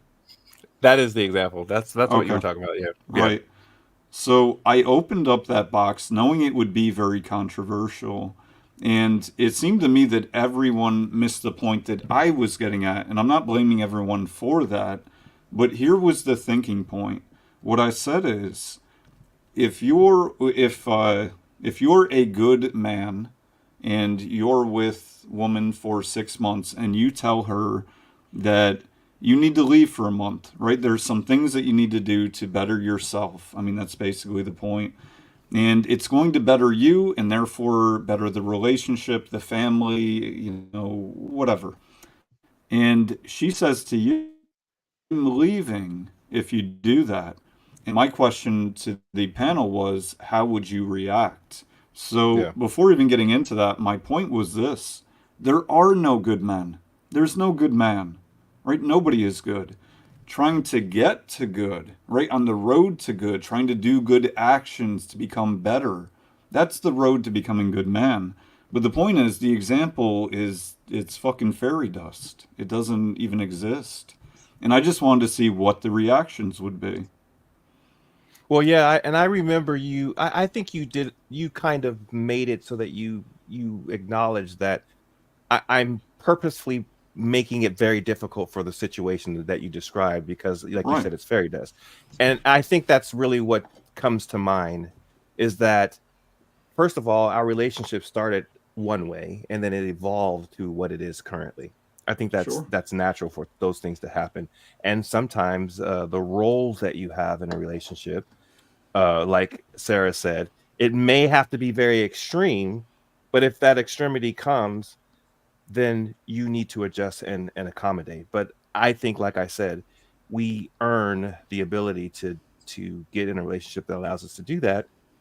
And many Sure. times people don't get there because they're just dating and doing the whole plant, sow my seeds and those kind of things, and so you lose or never get to the point where you get to where you have a very sound relationship. Sure. Yeah. I mean, I hear you. Yeah. Yeah. So, thanks for reminding me. Mrs. GS, would you kind of, because I know GS was describing your relationship where you've kind of had some swapping of things and maybe you are the exception. But when you first started dating him, did you feel like he was like a leader and you could trust him and like did you kind of fall right into that category with him originally? Yes, I did.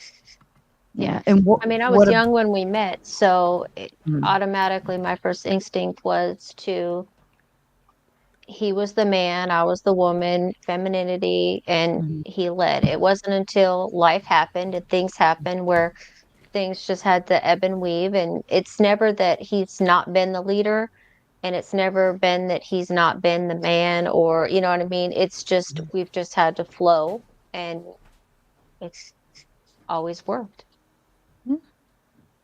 Wow. All What right. about what oh, I'm sorry. I was trying to No, go ahead. I make up appreciate it. while you weren't here. But what about him aside from him being a little bit older and he was the man, you were the woman, but what about him kind of made you uh feel like you could trust his leadership and like what was that little like aha moment or did you have one at all or did you just fall right Do in? women ever really truly trust men? Do we what? Do women ever really truly trust men? Yeah, I Yeah, think you can. Yes. absolutely. Do they really Yeah. ever truly trust men? I trust my father. All right. Well, your dad's not trying to bang you. Why? Well, I hope not. That's okay. The fact that she even had to like felt the need to say that's really gross. But Well, we know someone in our orbit that's rumored to be a fact or yeah, rumor. but either way, that's ugh. I could have gone all night without hearing those kind of words. Um but no, I think a woman essentially can and should be able to. And if she can't trust him all the way, then why the hell is she with him? But I think You that know? takes time, right? It's not Mhm. something that's Yeah, given. correct. Especially in this day and age when, people do put on their masks and after that honeymoon period, that mask comes off and a lot of times you see someone totally different. So I think it just depends on the people and what stage you are at in your life. And it takes time to really trust somebody. It took So us 4 years. for me to So the trust. question is, Miss Liza, and I appreciate that comment, and I really want to poke at that a little bit. Mhm. Do we really see a mask, or do we really see what we want to see? Men and women. Do we, you know what I mean? Do we kind of already see what we want to see and ignore some of these red flags? Or especially with the respect with women, I can fix him. I can make him. I can see the man that he could be. When all these flags are like, whoop whoop whoop, warning, run away.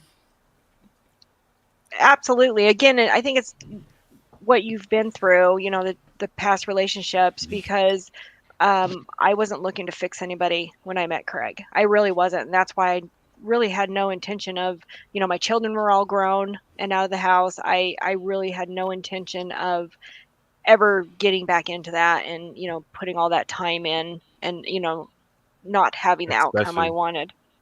Especially with a young little girl. So, it was almost a deal GS, breaker. It was almost a deal breaker. That's pretty big.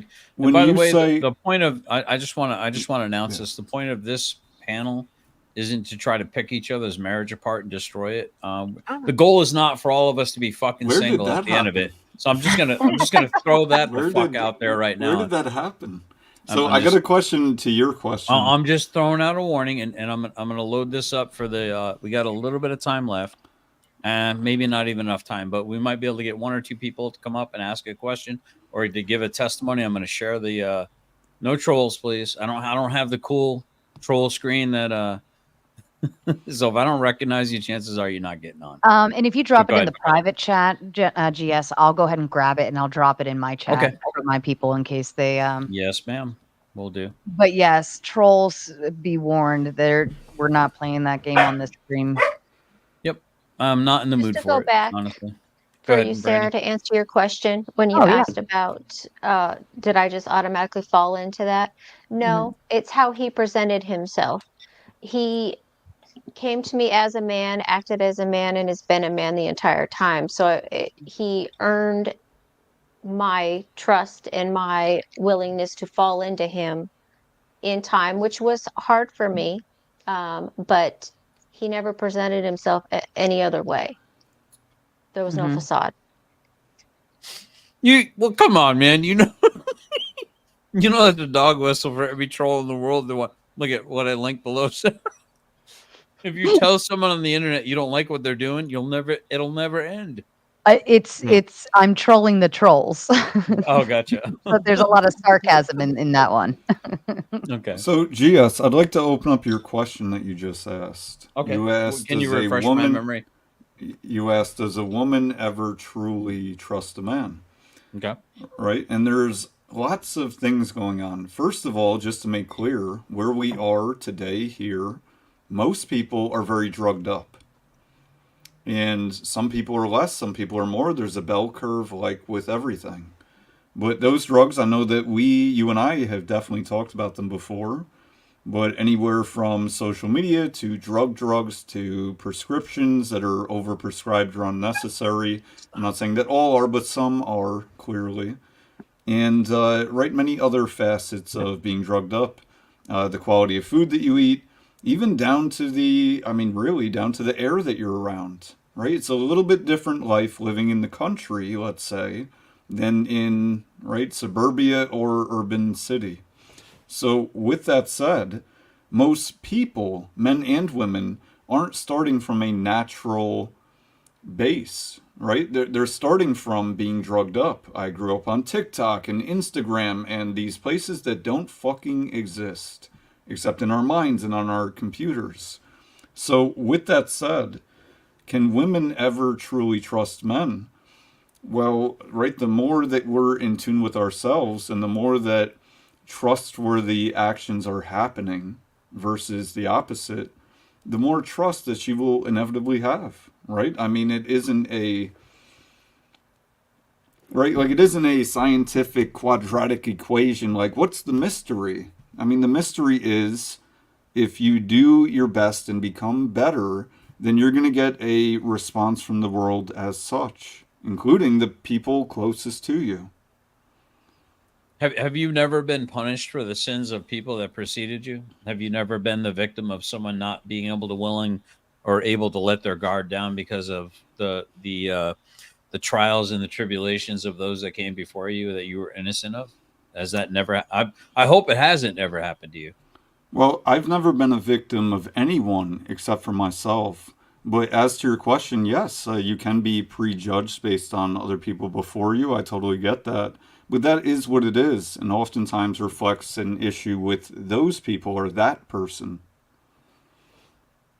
So it's a bit of an uphill climb for some of us, especially if you're in your second or third relationship, like major relationship. Sure, Because it the can be. hurdle is, yeah, the hurdle is sometimes you're trying to compensate for the people that came before you, the wreckage they left. I mean, a good woman, and I've noticed this is so interesting to me. An incredibly nice person will find an asshole, right? And it's so the weirdest thing. A giver always finds a taker. Two givers have a really hard time getting along. It's not weird. It's complementary. Now, it's Well, not it good. I is. agree with you. Yeah, It's it's not weird. good, but it is complementary. Yeah, that's a right. good That's point. not always a positive term. It's a term in all. Right. We get It's like reflections. opposites, yeah. Yeah, we get reflections of who we are and what we're seeking naturally. So dreaded rabble You rouser. said not.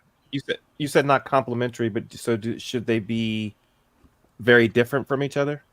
No, he's saying like a giver finding a taker. Oh, yeah, It yeah, doesn't okay. it doesn't seem good, but it makes sense because it's like Right, the yeah. male puzzle piece fitting into the female Yeah, puzzle yeah. piece. It sucks, but it Right, is agree. complementary in an They still odd got kind of They way. still have to be able to to fit. Yeah, I got you. Yeah.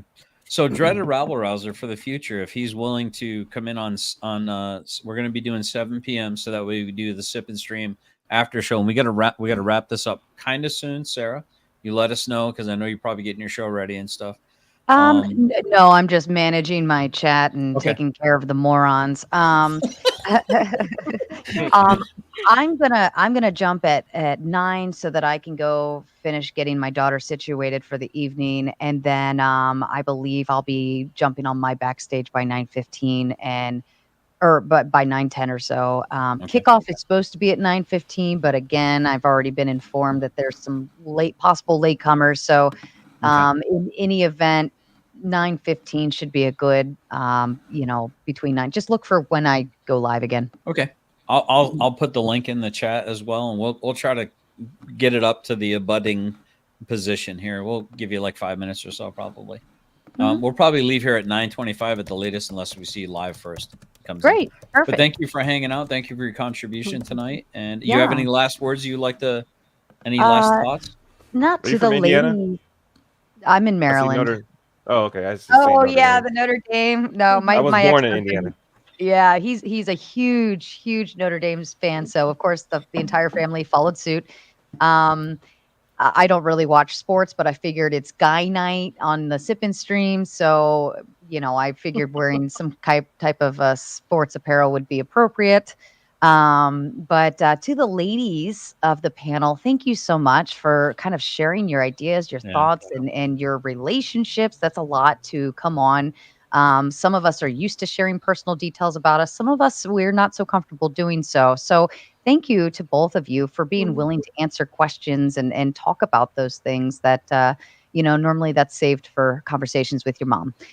And to the gentlemen as well, thank you for being so gentle on the ladies and treating them so kindly because of that very factor right there. Not all of us are used to being on a screen like this. But, and to GS, thanks for hosting us again. Oops, there goes my alarm. I'm so organized. I have alarms going off all the time. But thank you for hosting us again. And I look forward to seeing everybody over on the Sip and Stream tonight. I'm excited. It's going to be fun. We will open the panel later on. So I look forward to continuing conversations and going from there as well. Awesome. And we will make sure that we put the link in. And thank you very much, Sarah. Very nice to meet Perfect. you. You as well, guys. Take Have a care. good one. Good night. So, by the way, dreaded rabble rouser does. He's probably going to correct me, but he was a professor. He has I think he's got a minor in marriage psychology or something like that. But I know he majored in early childhood development and a minor in marriage. Correct me if I'm wrong, Professor. but it's Dr. Justin Spiess, and hopefully we'll have him on the show at some point in time in the future. He's a very patient, kind person. He's a very peaceful person. He's gonna laugh when I say that. But he's a decent dude, and hopefully he'll show up and kind of be our little Sherpa who is technically qualified to give some kind of advice. Nothing that we're giving you tonight should be constituted or be considered advice. None of us stayed at a Holiday Inn except for Based. I'm sure he's going to say you should listen to everything that he says because it's good advice. He said a master's degree in marriage and family therapy. There it is. Okay.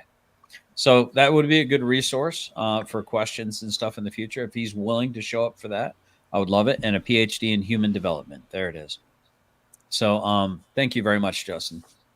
And every time I see that, it kind of cracks me up. Safe and sound, vaginal, as in vinyl, audio excursions. He's part of the vinyl club, by the way. So, all right. Undergrad in addiction counseling. There you go. Based. I know you like to mention drugs and stuff, and you think that it's important that we be cognizant. What did he say about Leroy? What did who say about Leroy? That last comment, right? You didn't read the whole thing. Something about Leroy. Vaginal? Oh, I was just reading the comment or the name. I didn't actually read it. What did it say? I guess between disrespecting women and being total douchebag, I just assume you were trying to project that. My mistake, Leroy. Dude, Leroy is based, man. Are you kidding me? I don't think Leroy is rude at all. I thought he made a lot of sense last night on the stream, and I was better for having listened to the words that he had to say. That said, where are we? You said so it was on your show or your live? It's going to be. I'm going to link it. I'm going to link it in the channel so that way I'll link it in the backspace too, so that in case I forget, someone else can throw it up there. But are you talking about the sip and stream? No, that, and also you mentioned watching the stream from last night. I was wondering whose show it was on or whatever. Oh, that was on Based. It was and I Based. did. Yeah, Based. Last night she went to a cool concert, and I was trying to stay up for her to get home, and I fell asleep. So I don't What remember concert? what I was listening. What concert you go to? Oh, I cannot remember the guy's name. It was a country concert. We live in North Carolina, so it's somebody local, but he became famous on YouTube with one song that he did, just recording himself, and he had 10,000 fans there. So I'm not a big country music person, but a friend of mine who moved out here from California asked me to go. So Nice. I definitely enjoyed it, but it was a late night and a long drive. So That's normally the one genre I don't do is Me country. either. Yeah. Me Is that the either. But there is Richmond? good country. Oliver Anthony. Yeah, Is that his there name? you go. Yep. Richmond, north of Richmond. Yep. Okay. Yep. Okay. So let's. 47 million views. We haven't hit women yet, guys. So we got to hit the. No, women. we're not supposed to do that. I'm Bring it sure we on. didn't. We Bring weren't it on. trying to. Equal rights for equal lefts or whatever. None it of is, us right? swung Hold at on. the women. The whammons. All right, hold on. I gotta copy it over here. Unfortunately, I'm never doing it on a WordPad again. But all right, here we go. Because we're not gonna watch that one guy. It triggered Based. I didn't know that the guy was a schlub. I just thought it was interesting to look out for guys. That I don't get triggered, so I don't know. But no, he threatened to break my jaw. If a man over the age of 30, he threatened to break your jaw. Yeah, I mean those were his words. What in the world did you do to the man? 30 tried this Caribbean All right, secret I for am 2 sharing it. I weeks think. straight. Hold on. This is what would happen. What in the world did you do? Oh, what did I do? Just the usual, pointing out the truth. Yeah. Pussies can't handle the truth. All right. What in the world? So this is supposed to be traditional women. No. You want to open this link? Yes. Okay, here we go. What the hell? It's the same damn link. What the hell? This is a duct tape production, boys and girls. Oh, is it the same damn link? All right. Yeah. Listen, ladies. All right. We'll let Andrew Wilson do it, I guess. We'll let Andrew Wilson. All right, hold on. Based is like, please, God, no. Another Spurger. Is there anyone that you don't like or that you do like? No. All right, here we go. Oh, And it's muted, of course. Oh, dang it. No more whiskey. 47. There you go. Right around. Is the descriptive is. I think that men themselves, these things exist because they're warning. These are warning signs telling them, hey, this person is more rife for infidelity and they're more likely to lie about paternity. Now, if you look up the stats on how many women lie about paternity, even in modernity. So we're talking about men value a low body count, purity, that kind of thing. And a woman with a high body count is someone you got to kind of keep side eye on because she's more likely to lie about like who the daddy is. But here we go. The stats would stagger you. Stop chewing It's on my a chair. massive amount. It's a much larger percentage than you think who lie currently about paternity. Why wouldn't it be a red flag for a man if a woman was promiscuous to think that she might not lie about the paternity of a child? So if you're going pre-paternity testing, especially, wouldn't that be a huge Coming red up to flag where I for you wanted to to- think I could be raising a child that's not mine? There's a paternity issue here. So, for the record, interesting trivia. We've all heard of the term cuckold, right? A cuck. You never heard us getting cucked out? It's like the modern term is a man sitting in a chair while another man bangs his wife, and he has to sit there and watch it, right? So the term cuck came from the bird species, where there was a particular species of bird, a female, that would attract a good nest builder and a good resource gatherer, and then go bang the hot Chad bird over there, and then that idiot was raising somebody else's kid or progeny. So his genetic code died out with him, even though so she found a use for him, but she was out having fun with Chad over there. So that's where the term cuck came from, by the way. So a little fun fact. There you go. If you didn't know, now but you know. you did have to caveat it with assume we're pre-paternity test. Yeah, so I'm trying to. Now we're post. Do you know why though? Why I qualified it that way? Because what I'm saying is that these warnings are innate inside of men, so they're built into us, they're constructed into us. Why wouldn't they be? Innately, we understand that paternity matters a great deal to us, and so a little bit of background. This is Lauren De Laguna. This is Andrew Wilson. He's got baby teeth. It's kind of cute and it's adorable.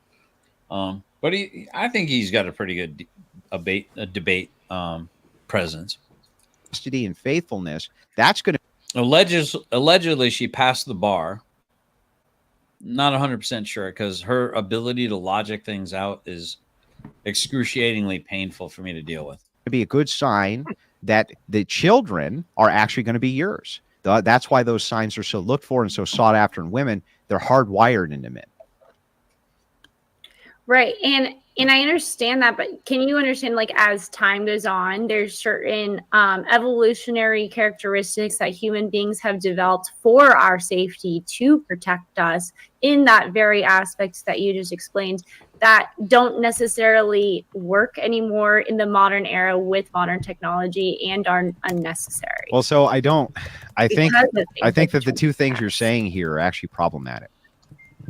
I think men and women have a nature. Okay, you would say that maybe the nature is due to evolutionary programming, and I'll just grant that for a second. But even if it wasn't due to that, and there was no evolutionary nature, it was the nature that God gave us, which is more akin to what I believe. They still do have a nature.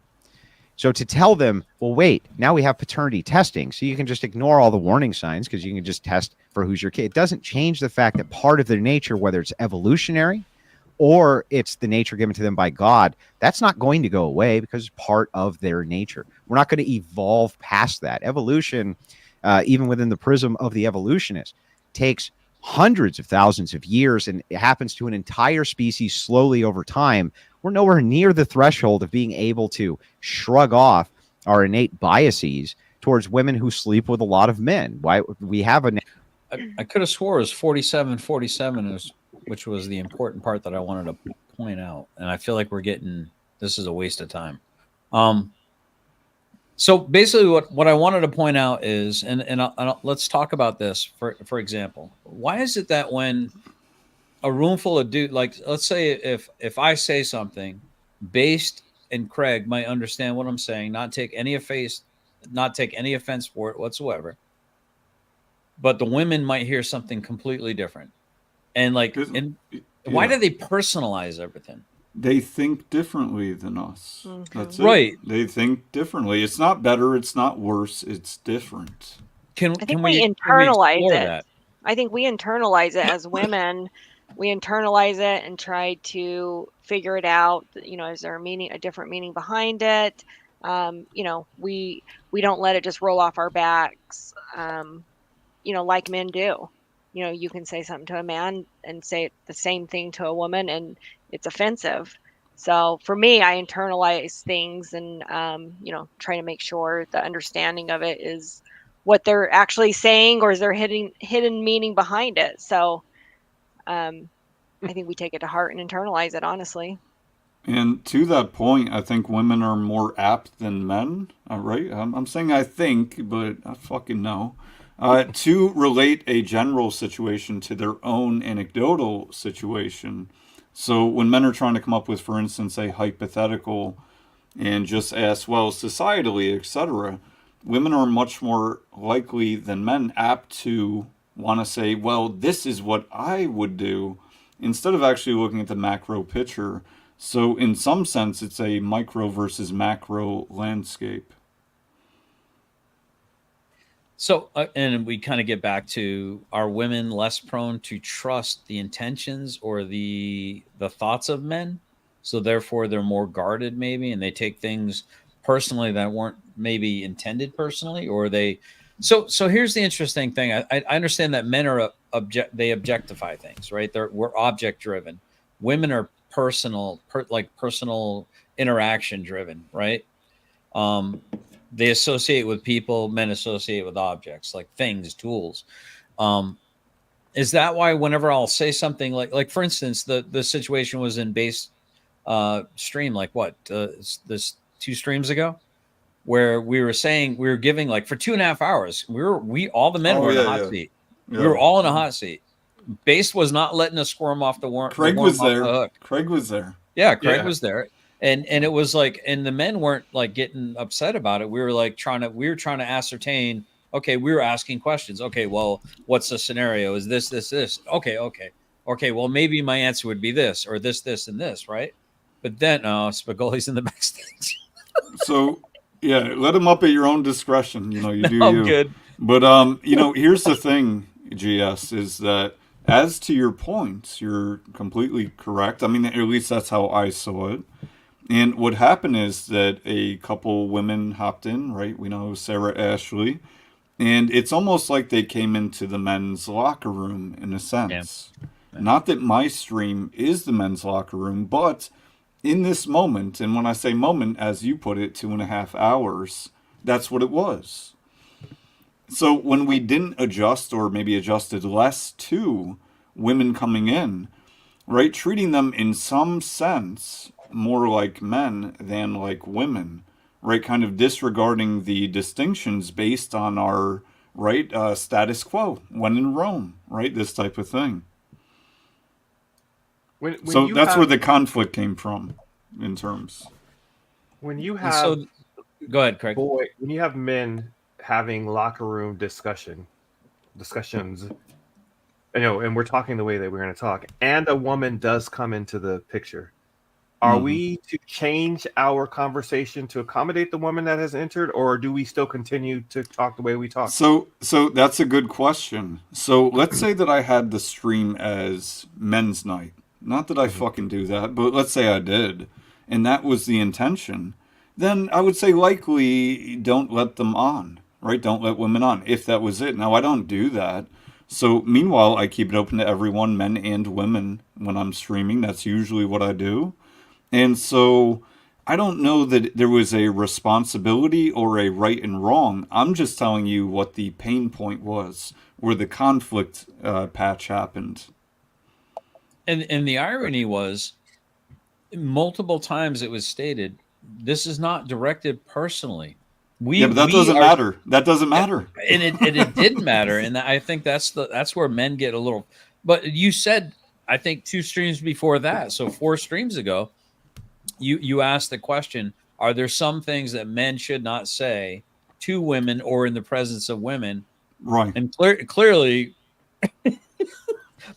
yes, like pretty much anything other than yes, dear, I love you. And here's the thing: is a lot of times someone will be like, "Well, what about us?" And I'm not saying this doesn't apply to women, right? I'm not the orbiter of what should be. I think it's absolutely great for men to have their own spaces at times and for women to have their own spaces at times. This is not a sexist standpoint.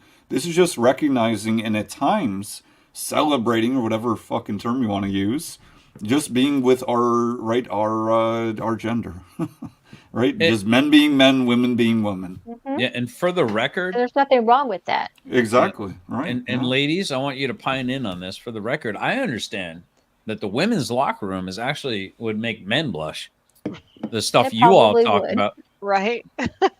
I'm just saying, when you're at work, the hens are around the water cooler doing their little buck, buck, buck, buck, buck, So to chickens in the Craig's bread pan. point, should the men change, what they were talking about, or if a woman walks in there, I think they should. Just as women, I feel like if we're in deep conversations of stuff and a man walks in, we're not going to necessarily, stay on the same wavelength per se as we were on. So I do feel like that's kind of a man's job, is to protect the woman from hearing stuff that she is going to take in the wrong way. And you guys should know we're going to take it the wrong way.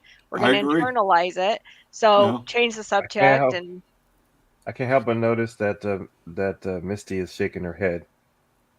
Or I'm not a typical woman. I don't think along the lines of a woman. I don't act like a typical woman. So for me, no, you don't need to change the way you're talking. No, you don't need to try to sugarcoat it for me. If I'm walking into your conversation, you continue on and I can either stay and be involved or I can walk away. But Sure. you don't need to change what you're doing for me. Hey, That amen. That's doesn't why make me a femicist or anything. That just means that's just the way it is. Yes, I am a woman.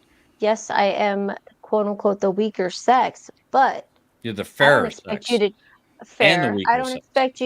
I don't expect you to change for me. I'm not going to change how I'm talking if you walk in. All right, I need a lady to go ahead, Liz.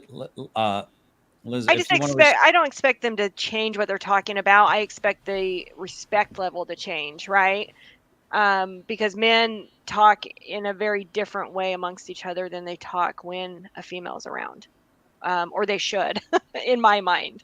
Right. So Base and I talk about our sewing circle. I mean, knitting and crocheting all the time. But as soon as That's you guys right. come, we start Yeah. doing push-up contests. Right. We're measuring doing cup checks, punching each other in the crotch to make sure we get our athletic protectors on.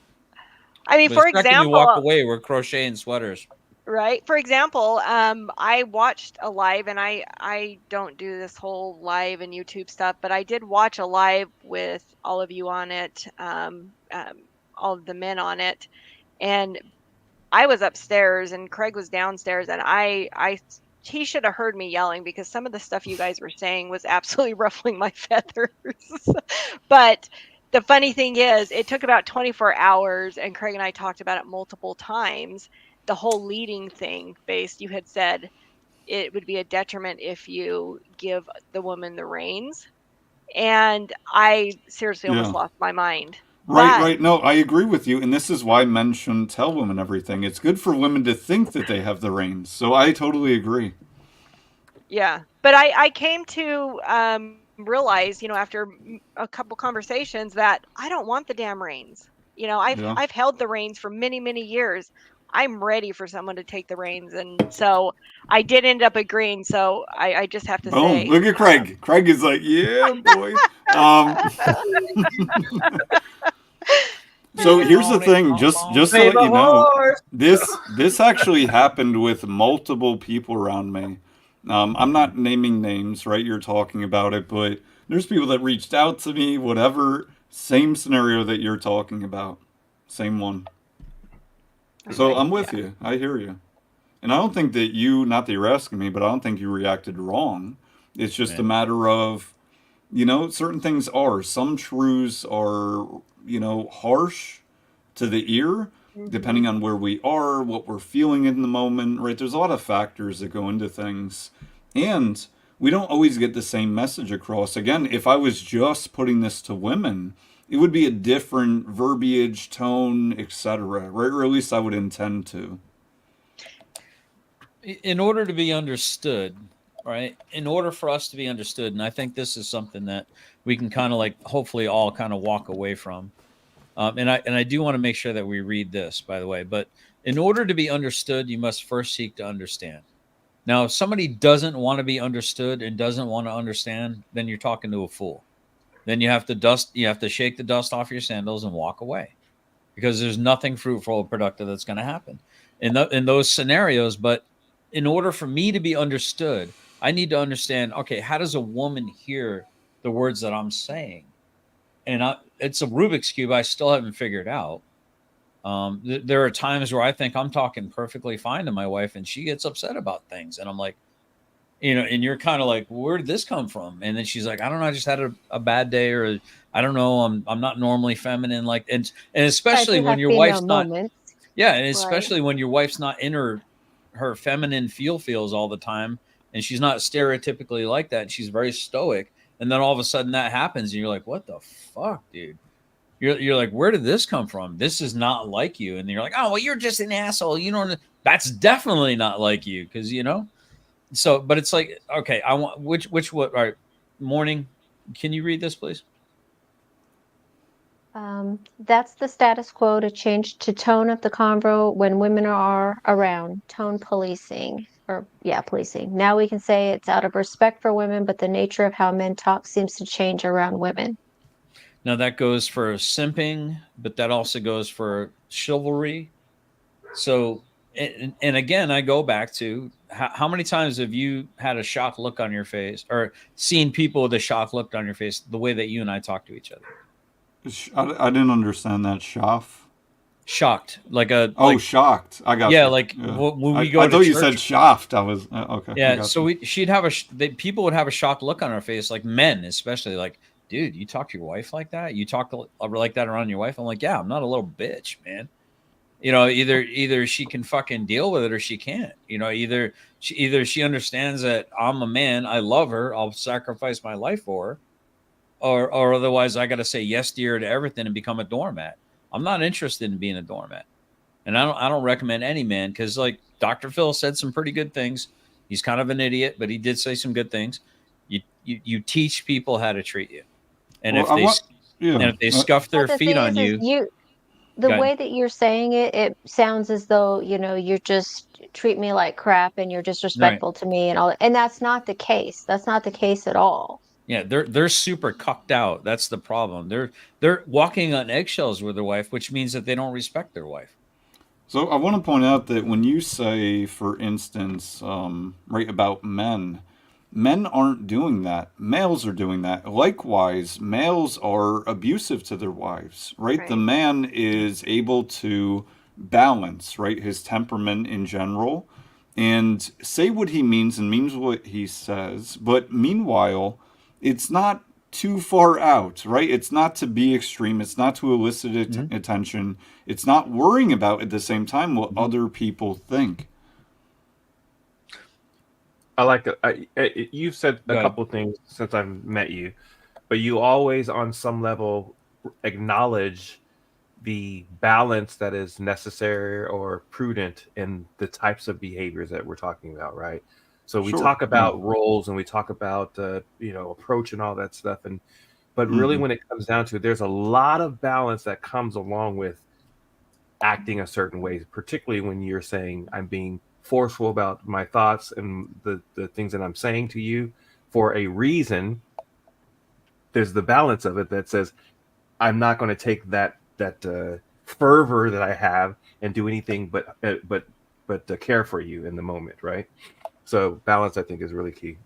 Yeah, I think it's important in all things, let alone just relationships, let alone just with women, right? There's lots of balance seeking, and I've talked about this, maybe both of you are on, but sometimes we need to get imbalanced to become balanced, in a sense, right? So it's not, my point in saying that is not just to be paradoxical, it's to the point that, right? At times there's more than meets the eye. I know it came up earlier about overcompensating. I heard that term come up. And at times, I think that's a bad thing. I mean, it depends, right? Context is everything. But we see that when you were on yesterday, GS, in the beginning, we were playing this video, and this dude was like, he's like, oh, I wouldn't let my daughters go outside for more than 5 minutes during the summer to play basketball. And when you look at it, that it seems to be what we were talking about. That's his imbalance based on the narrative that he is taking in from feminism, which is like his idea. I'm not saying this is what it is, but his idea is, well, all women should be professional NBA, WNBA players, and therefore I'm going to shield my daughter from that, and she's not allowed to play basketball. That's a terrible balance. If your daughter wants to play basketball during the summer or whenever, so what? And meanwhile, he's like, well, that's too masculine. And it's like, look, you're trying to overcompensate in a way that's going to fuck her up necessarily. I'm sorry. Yeah. So, What'd you so say? here's, yeah, I said that. I said it. Excuse me. Pardon my cough. I thought I was muted actually, and then I looked up and saw that I wasn't. I think the shocked look on the men's face around me was not that I was being abusive to my wife, but I wasn't being a giant freaking vag going. You know what I mean? Like as a man, you know, it's like. Wait, do that again? Hold on, wait, what? Oh, you're gonna clip it? No way, man. I'm gonna clip it either way, so you know. Yeah, that's true. One for the I'm road. gonna make you do the work. So, and I'm getting ready. Hold on, I'm getting ready to put her stream up. Let me see. I'm trying to get the link there. Mods, make sure you get her link too as well. Raging Tomato. I think I've got it. Sorry. Anyway, the point I'm trying to make is not that I was being this, and she kind of already said it, but I wanted to make sure that I wasn't lost in the sauce. That it's not that I purposely am being abusive to my wife. I'm just talking to her like I respect her and I love her, but I'm not going to lie to my wife, you know. And I'm just going to speak to her like the way I'd want to be spoken to.